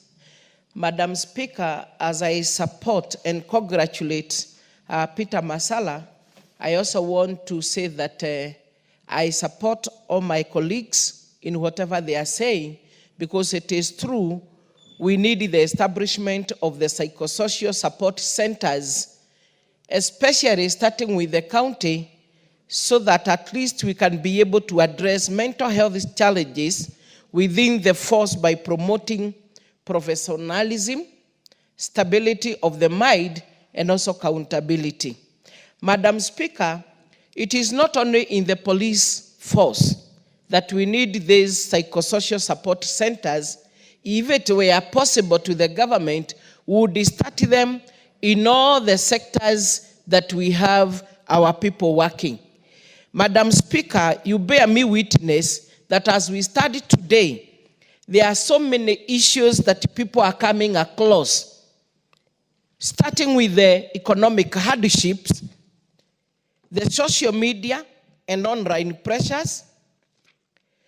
Madam Speaker, the relationship and family struggles that we have. Also the workplace stresses that we usually encounter as we try to work. Substance abuse and unhealthy coping mechanism, Madam Speaker, and also the health issues and lack of access to mental health care.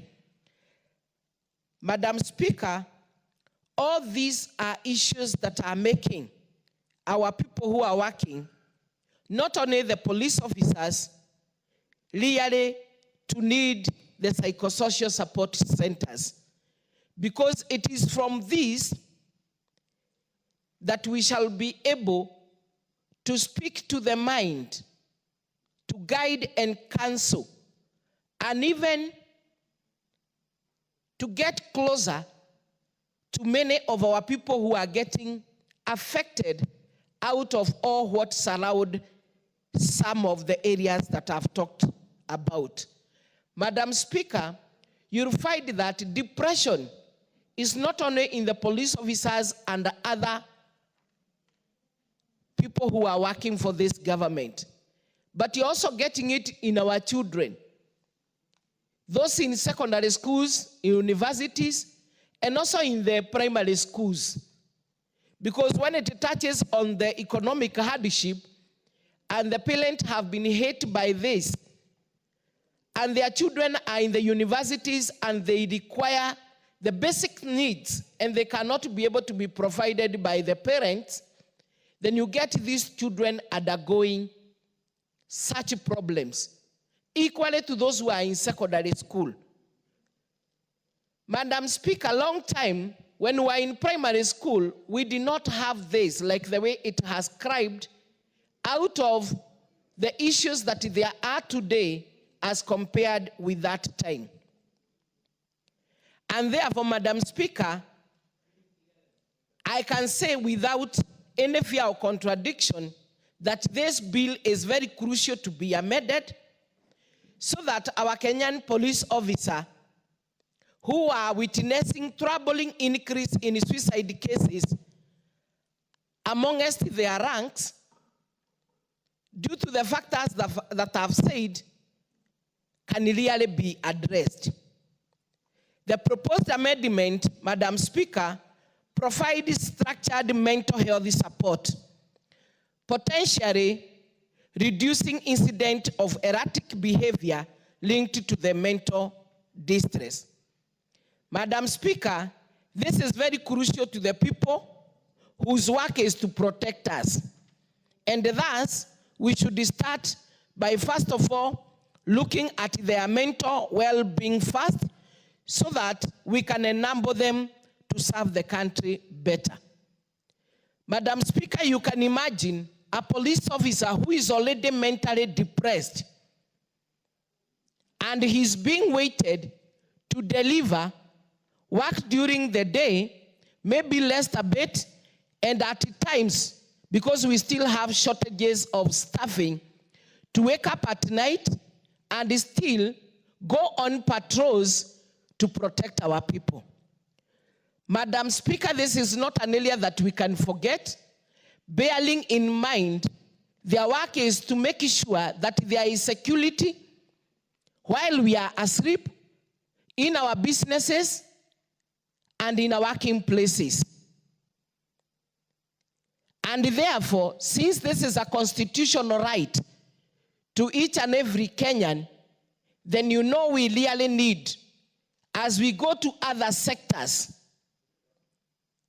we really need to start with our Kenyan police officers. Therefore, that is why I want to congratulate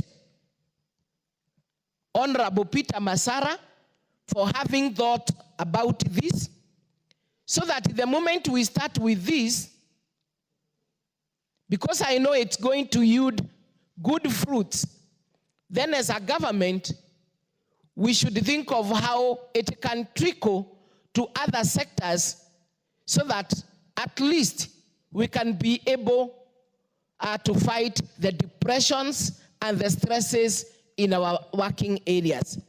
Madam Speaker, I know we have such places in our hospitals, but purely on the level 4, 5, and 6, which are not everywhere. Therefore, if we can say in each and every county we start, then we shall be assisting some of the areas, the little that there is, to address the psychosocial in our hospitals. So, Madam Speaker, I want to say I support this and request when this motion goes through, let it be fast-tracked so that it can be implemented to make sure that whatever we are bringing out as areas that are affecting our police officers and others in different working places can be addressed. So, Madam Speaker, I support.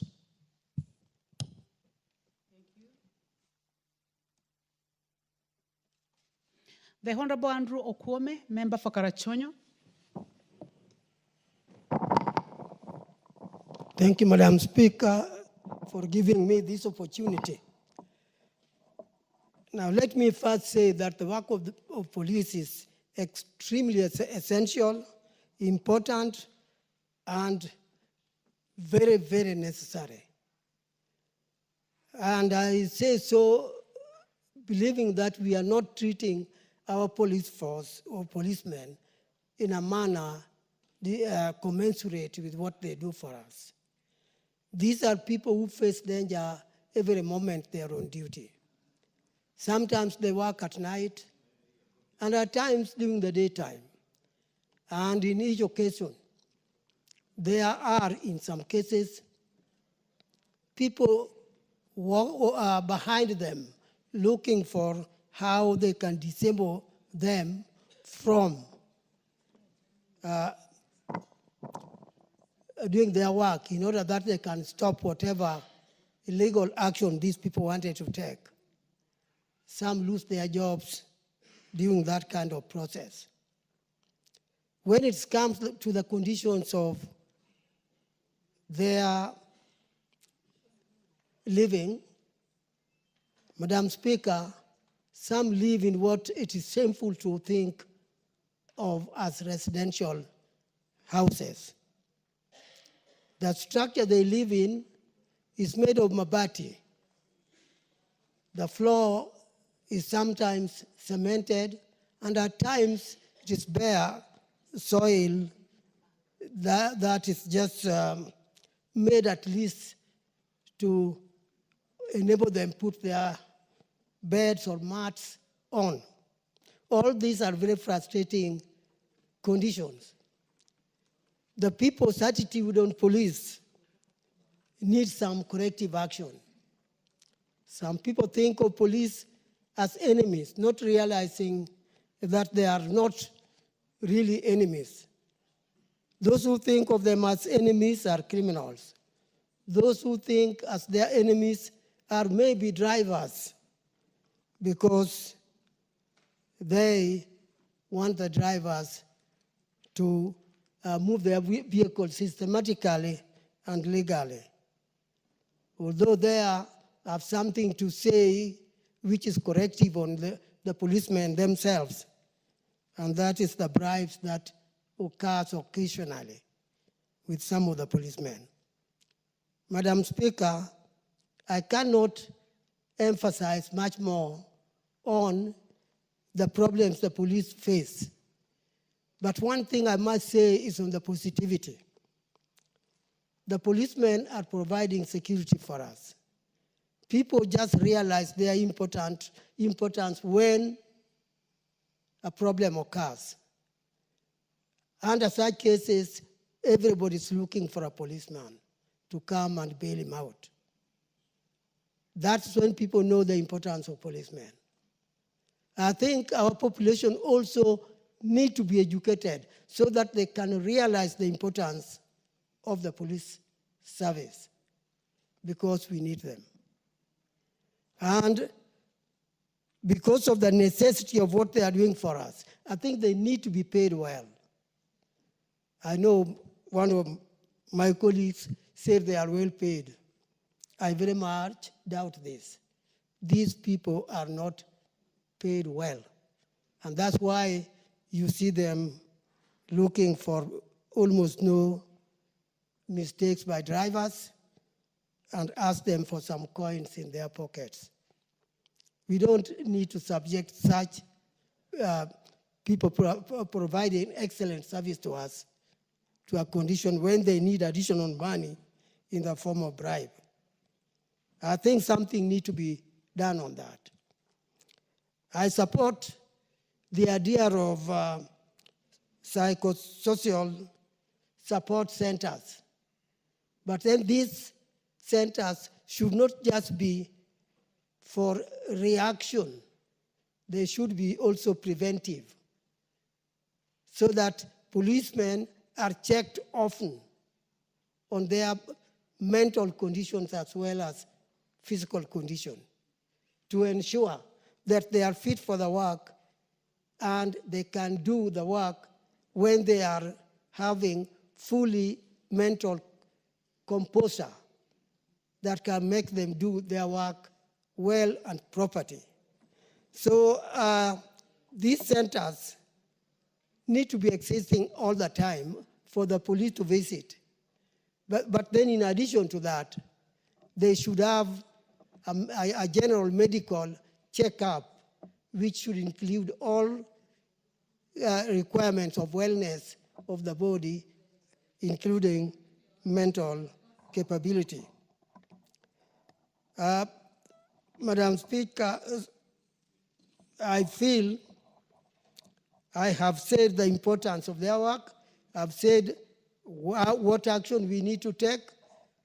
And let me emphasize that something should be done on their accommodation. I can remind my colleagues plus the Speaker that if you go to hot areas like Moyale, Mogadishu, and all those, the houses in which they live, the Mabati type, is almost impossible for life when it is daytime. And at night, it is also worse because it gets too cold. So where would these people be? There can only be night, there can only be day, and each of these offer intolerable conditions for them. That's why you find they get sometimes a little set up and we begin to do what is sometimes dangerous, like killing even their spouses.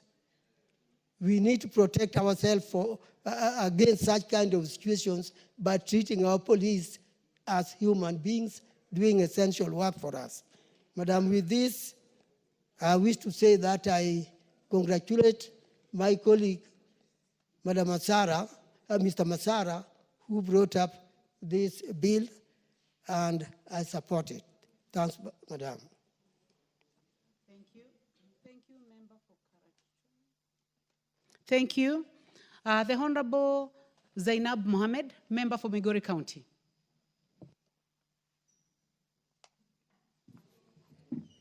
I thank you, Madam Speaker, for the opportunity you've given me. I would like also to give my voice on the National Police Service Commission Amendment Bill 2024. I do support it in totality, and I would like to say that it is a bill that every Kenyan, I am very sure, would be positive about. Madam Speaker, the police service sector has suffered a lot, and to give them this kind of treatment, I think would be so good for them, considering that our police do go through a lot.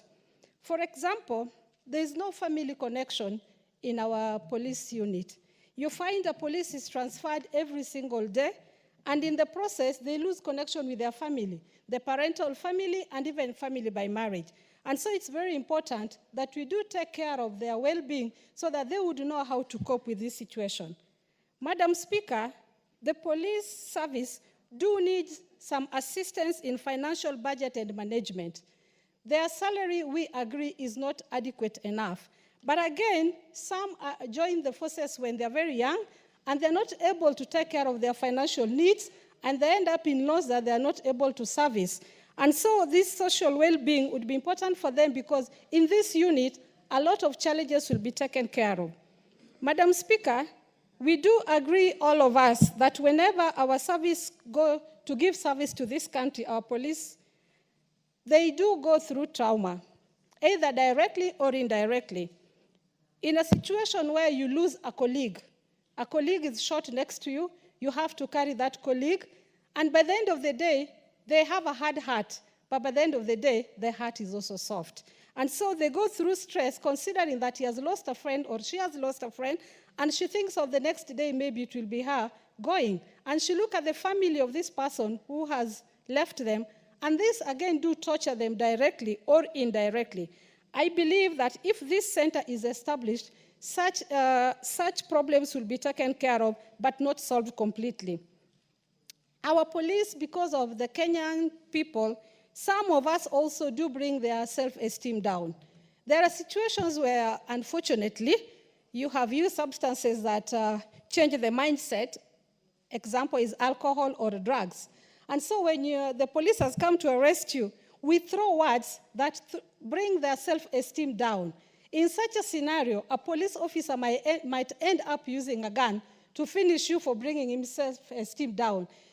It is very important that when such challenges appear to them, they can turn to the centers that would be able to take care of them by talking to them and understanding the situation they are in. Madam Speaker, a living example is what happened in Westgate, Dusit, and Capedro. If we would consider the policemen and women who were at these areas during these accidents or incidents, these people were never taken care of. And you find in a scenario where you find a police did shoot a colleague in circumstances that cannot be explained. In most cases, it is this trauma that they go through, this stress and the depression that they go through, and nobody understands them. And so a small argument, a policeman ends up using the nearest weapon to him, which is a gun. Madam Speaker, our police officers do get injury during their service, and they don't have a way of managing and recovering and returning to work. They just go to the doctor, the injury is treated, maybe has lost a leg, an eye, or whichever part of his or her body. But then there's no other extra service given to this officer. And so he or she goes back and realizes that now she has one hand or has one hand, she cannot or he cannot hold his gun anymore. And this sends him into depression because he knew when he joined the forces that this is a job he has chosen, and he has chosen to defend his people and his country, but unfortunately now is not able to service us.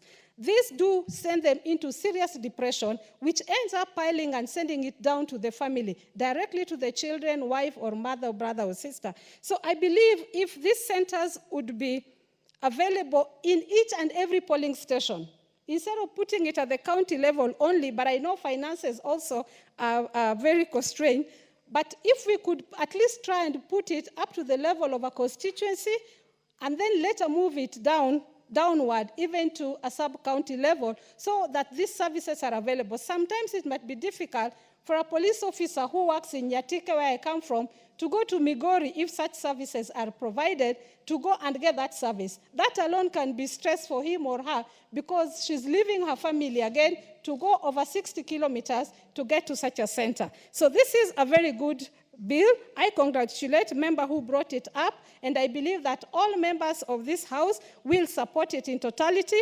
And if there's any amendment that would make it better, we would request that anybody who has such ideas would bring it forward, but let us support it in totality. It is a good one, and God willing, it will help our police women and men of this country. Lastly, I want to congratulate the policemen and women of this country, telling them that they're our sisters, they're our brothers, we love them. There are sometimes that we do rub our shoulders, especially during maandamano, but by the end of the day, we are still brothers and sisters, and the country belongs to all of us, and we congratulate them, we love them, and we wish them well in their duty.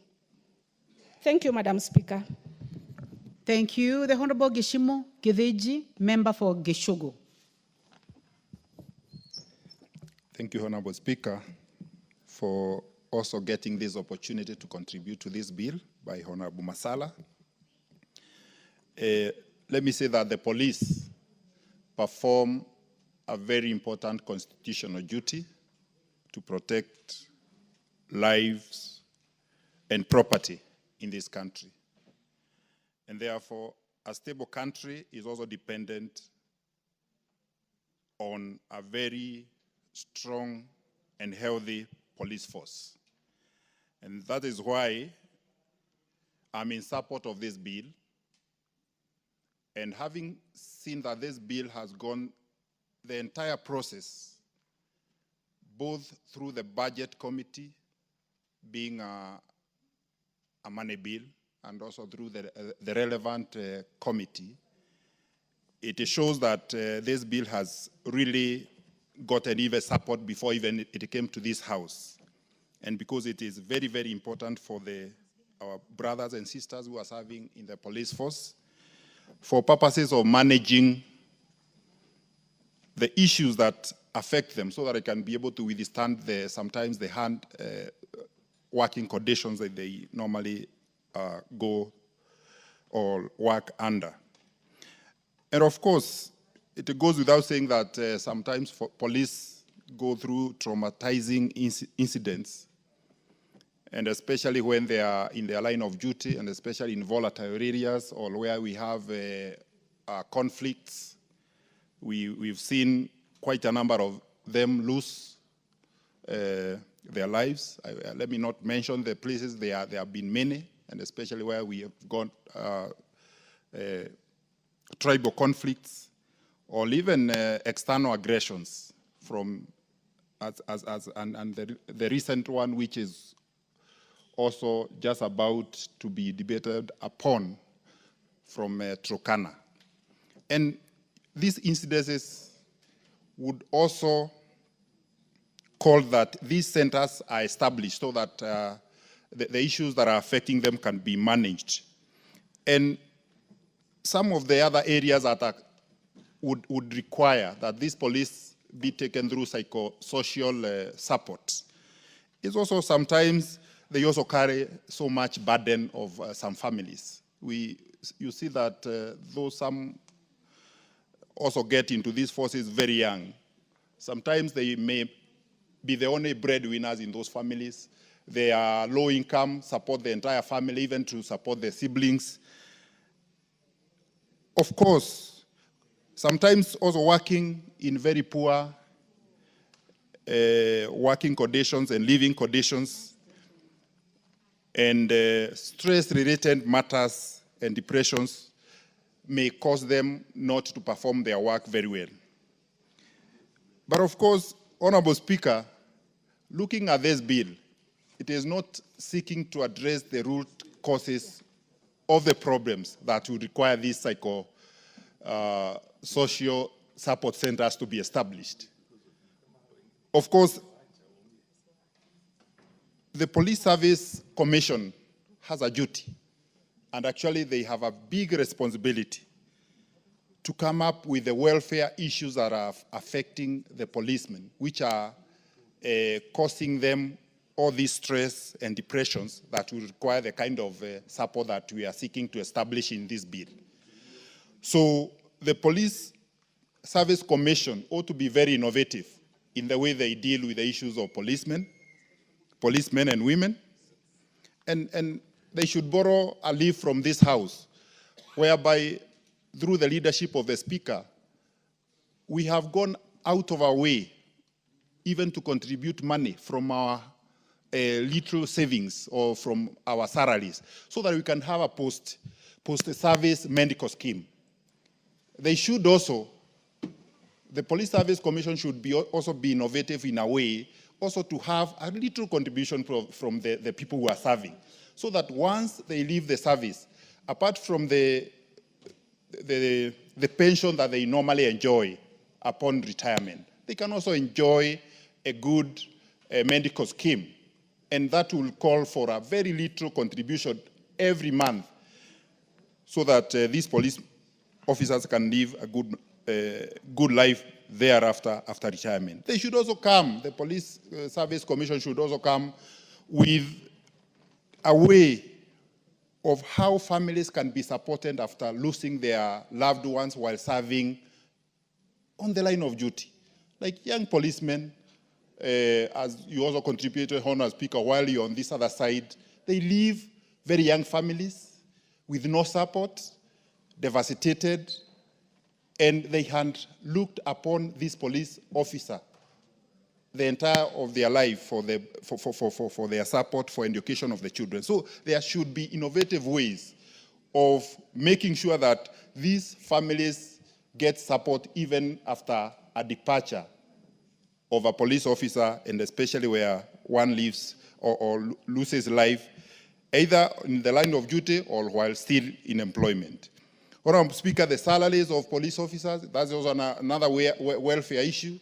some of the issues may not be legislated through an amendment of an act of parliament. Some may also come as an innovative way by the Police Service Commission so that the welfare of the men and women in uniform, whom we are calling the police officers, can be achieved. So, Honorable Speaker, I beg to support, and I believe there is a lot more that needs to be done, because this center will only look at the issues, the affected people, or the most likely to be affected. And finally, Honorable Speaker, let me also propose that after establishing the county psychosocial support centers for the police officers, I think we also need to have others established in due course and as resources may allow, even at the sub-county level, to avoid police officers going long distances. We have some sub-counties which are too huge, and the police officer may not even have money, may not have even a vehicle to take them far and wide to seek for these services. So with time, I think this is a good start, but with this time we can be able to escalate or to devolve them further to the sub-county level, or the officers who will be employed at the county level can also be able to be traveling or mobile up to the sub-county levels so that they can be able to give this well-deserved service. Thank you, Honorable Speaker. MP for Cases.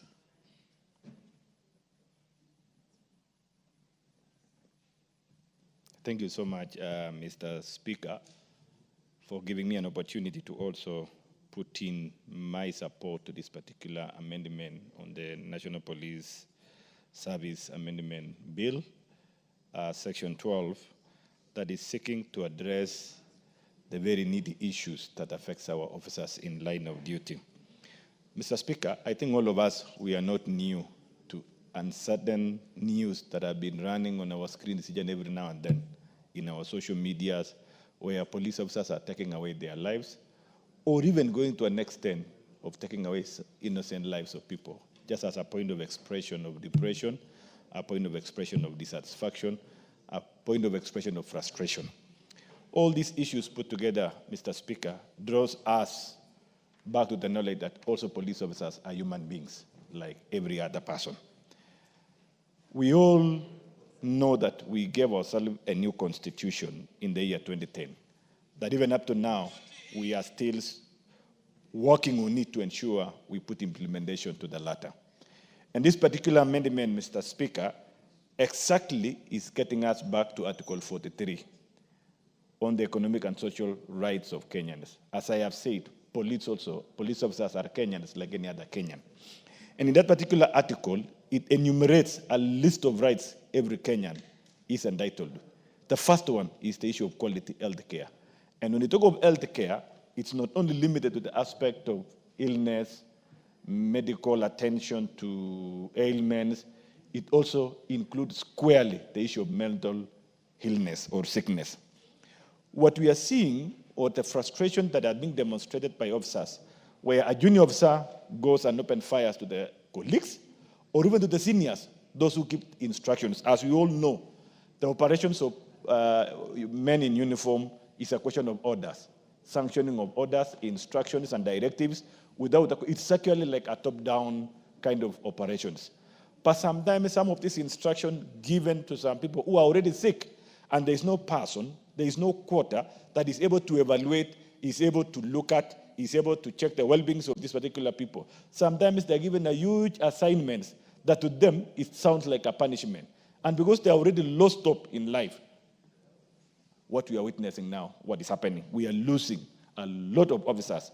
Somebody goes home and kills the family, including innocent children, just to express their frustration. And even after that, realizing that he has done or she has done the worst, also takes away his life.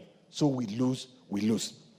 Mr. Speaker, this particular amendment that is seeking to establish a psychosocial support system or centers in every county, and more so like my colleague Kishimu is saying, we also need to look at beyond counties, because some counties are, well, they are vast, like Marsabit is a huge county. You cannot imagine one in Orisiolo, where the fine of sub-county or even a local area where an OCS sits, to connect to the main county level is a big distance. I mean, it's 2 walls apart. Mr. Speaker, I want to say it is time that we need as a Kenyan to support such amendment so that the people we expect them to secure our lives, let us also secure their lives by ensuring they are okay, they are well, the issues are addressed. And not only addressing the issues of sickness and mental wellness, we also need to understand what are the causes of this. One of the issues is the issue of financial or economic challenges they go through. Some of them, they get employed today, they are young. Some of them are taken through some process of getting to this particular job because they are looking for a job. Only for them to realize when they begin to earn and begin to do what you call financial plan. Whatever they expect, their expenditure against their income doesn't match. Why? Because probably during training, they had no enough time for them to be also taken through financial training. This particular center should serve and provide a mechanism of continuous training, ensuring that they are sensitized on how they can manage their finances, how they can integrate their family in financial decisions, so that together they move together. Some of them end up maybe they borrow loans, they misuse the loans, the loanies are there on their necks. Nowadays, we are even aware of what we call shylocking. They shylock everything, to the extent when they wake up tomorrow, they realize they are naked. They have no meaning.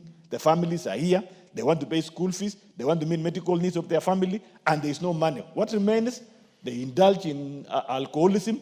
In the long run, they lose the meaning of life and they die. Reason why? Because there is no person, there is no expert that can always continuously engaging them and giving them discussion. Some of them who have gone through problems, they get a moment of exchanging experience with those who have come through the same challenges, and they realize this life is as a meaning, and whatever they are going through is not a unique to what happens to the other people. So, Mr. Speaker, I want to support this particular amendment, and I want to congratulate my colleague, Honorable Peter Masara, for thinking of solving the problems of our police officers. Could be, maybe because most of the time I know my colleague on the other side, Anarico, the other day they were singing Maneno ya Maandamano, and they know the problems they are taking through police officers. But I'm happy today, they also know that the police officers are our children, and we need to cater for their interest, that when they come and facilitate their demonstrations, sometimes they go overboard. They also affected through tear gas, stoning, and in the long run, they get frustrated. You welcome Mr. Speaker today when there's Maandamano, and you find the police officers, the whole night, they are stayed in the field there.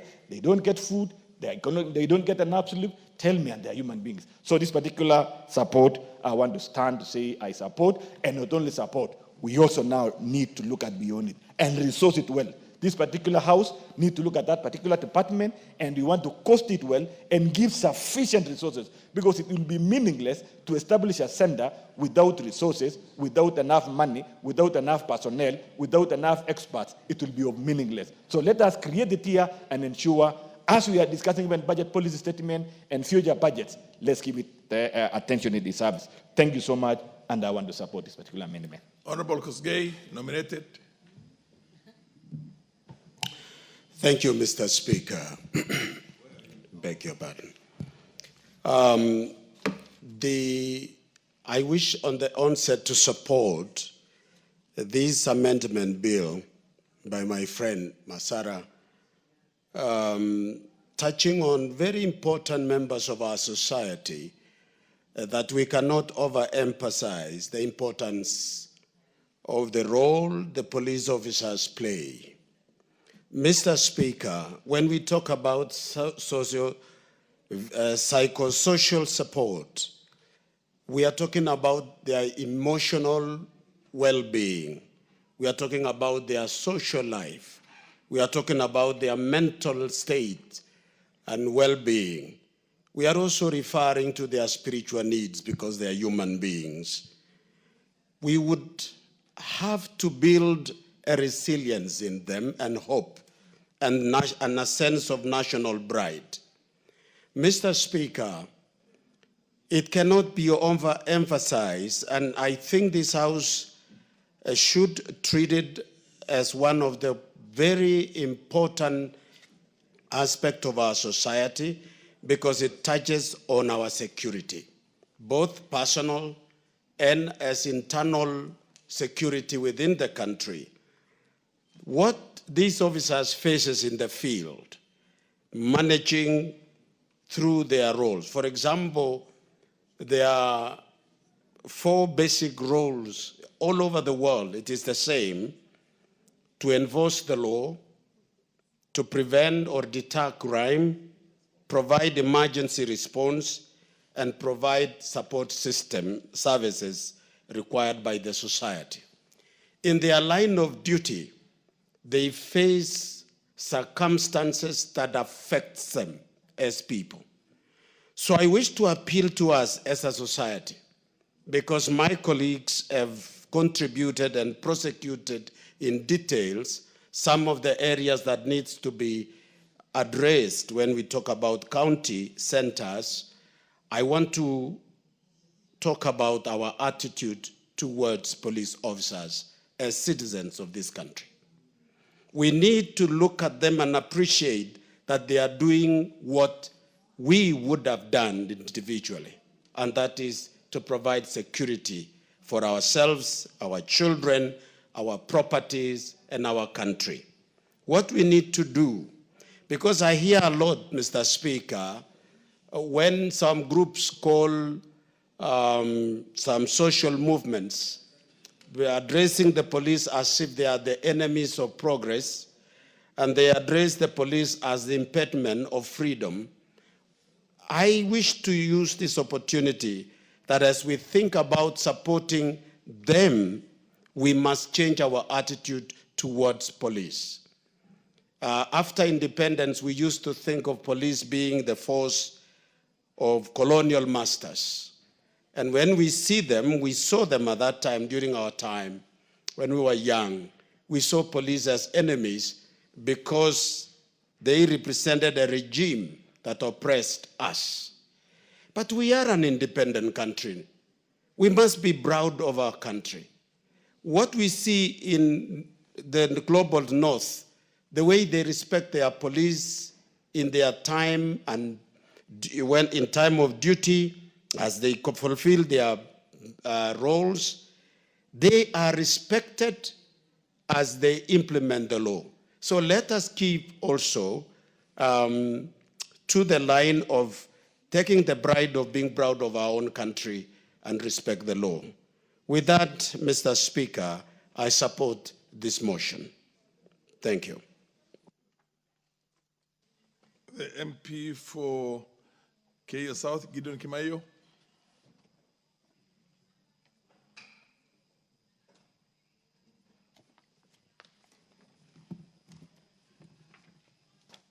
Thank you, Mr. Speaker. Mr. Speaker, I support this bill.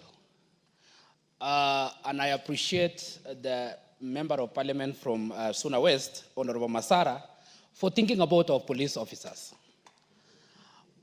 Article 43 of our Constitution, Mr. Speaker, guarantees all citizens of this country the right to health.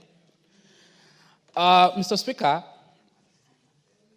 our police officers work in very hostile environment, which at times brings issues even of depression and the rest. You find that their housing is not adequate. You find the kind of salary also that they receive is also not adequate. You look at their working equipment, the vehicles they are using and the rest, is not sufficient.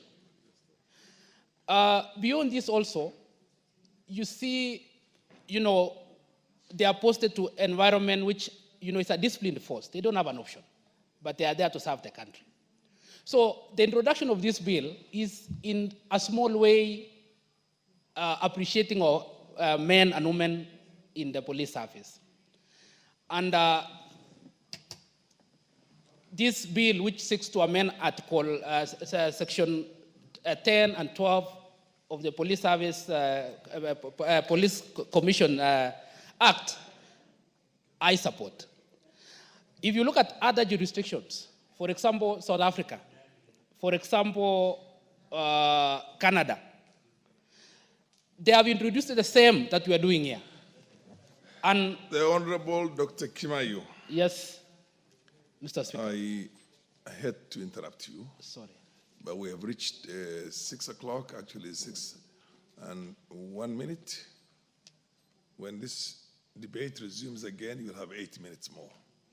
But we have a motion of adjournment at exactly 6 o'clock, and under the circumstances, I'm going to call on Honorable Ariko of Turkana South to move this motion of adjournment.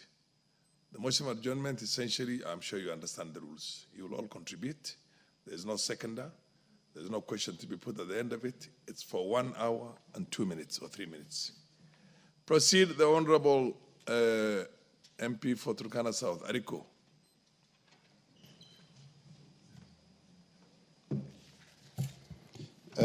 Thank you, Honorable Mr. Speaker, for according me this opportunity to raise my voice on this matter of Todanyang massacre. Honorable Speaker, on behalf of myself and my family, the people of Turkana South and the greater Turkana nation, I would like to extend my deep sympathies and condolences to the families of the bereaved in the Todanyang massacre. May God bless their souls. Mr. Speaker, on 22nd February 2025, more than 20 fishermen lost their lives and a significant number reported missing following an ambush by suspected Ethiopian militia, popularly known as Dasanach in Todanyang, Turkana County. The militia targeted fishermen who were unarmed as they were fishing at a place known as Lope Mukat and Atira near River Homo. Mr. Speaker, it is reported that during the incident, there was intermittent network blackout within the area that interfered communication, hence delayed rescue of the residents.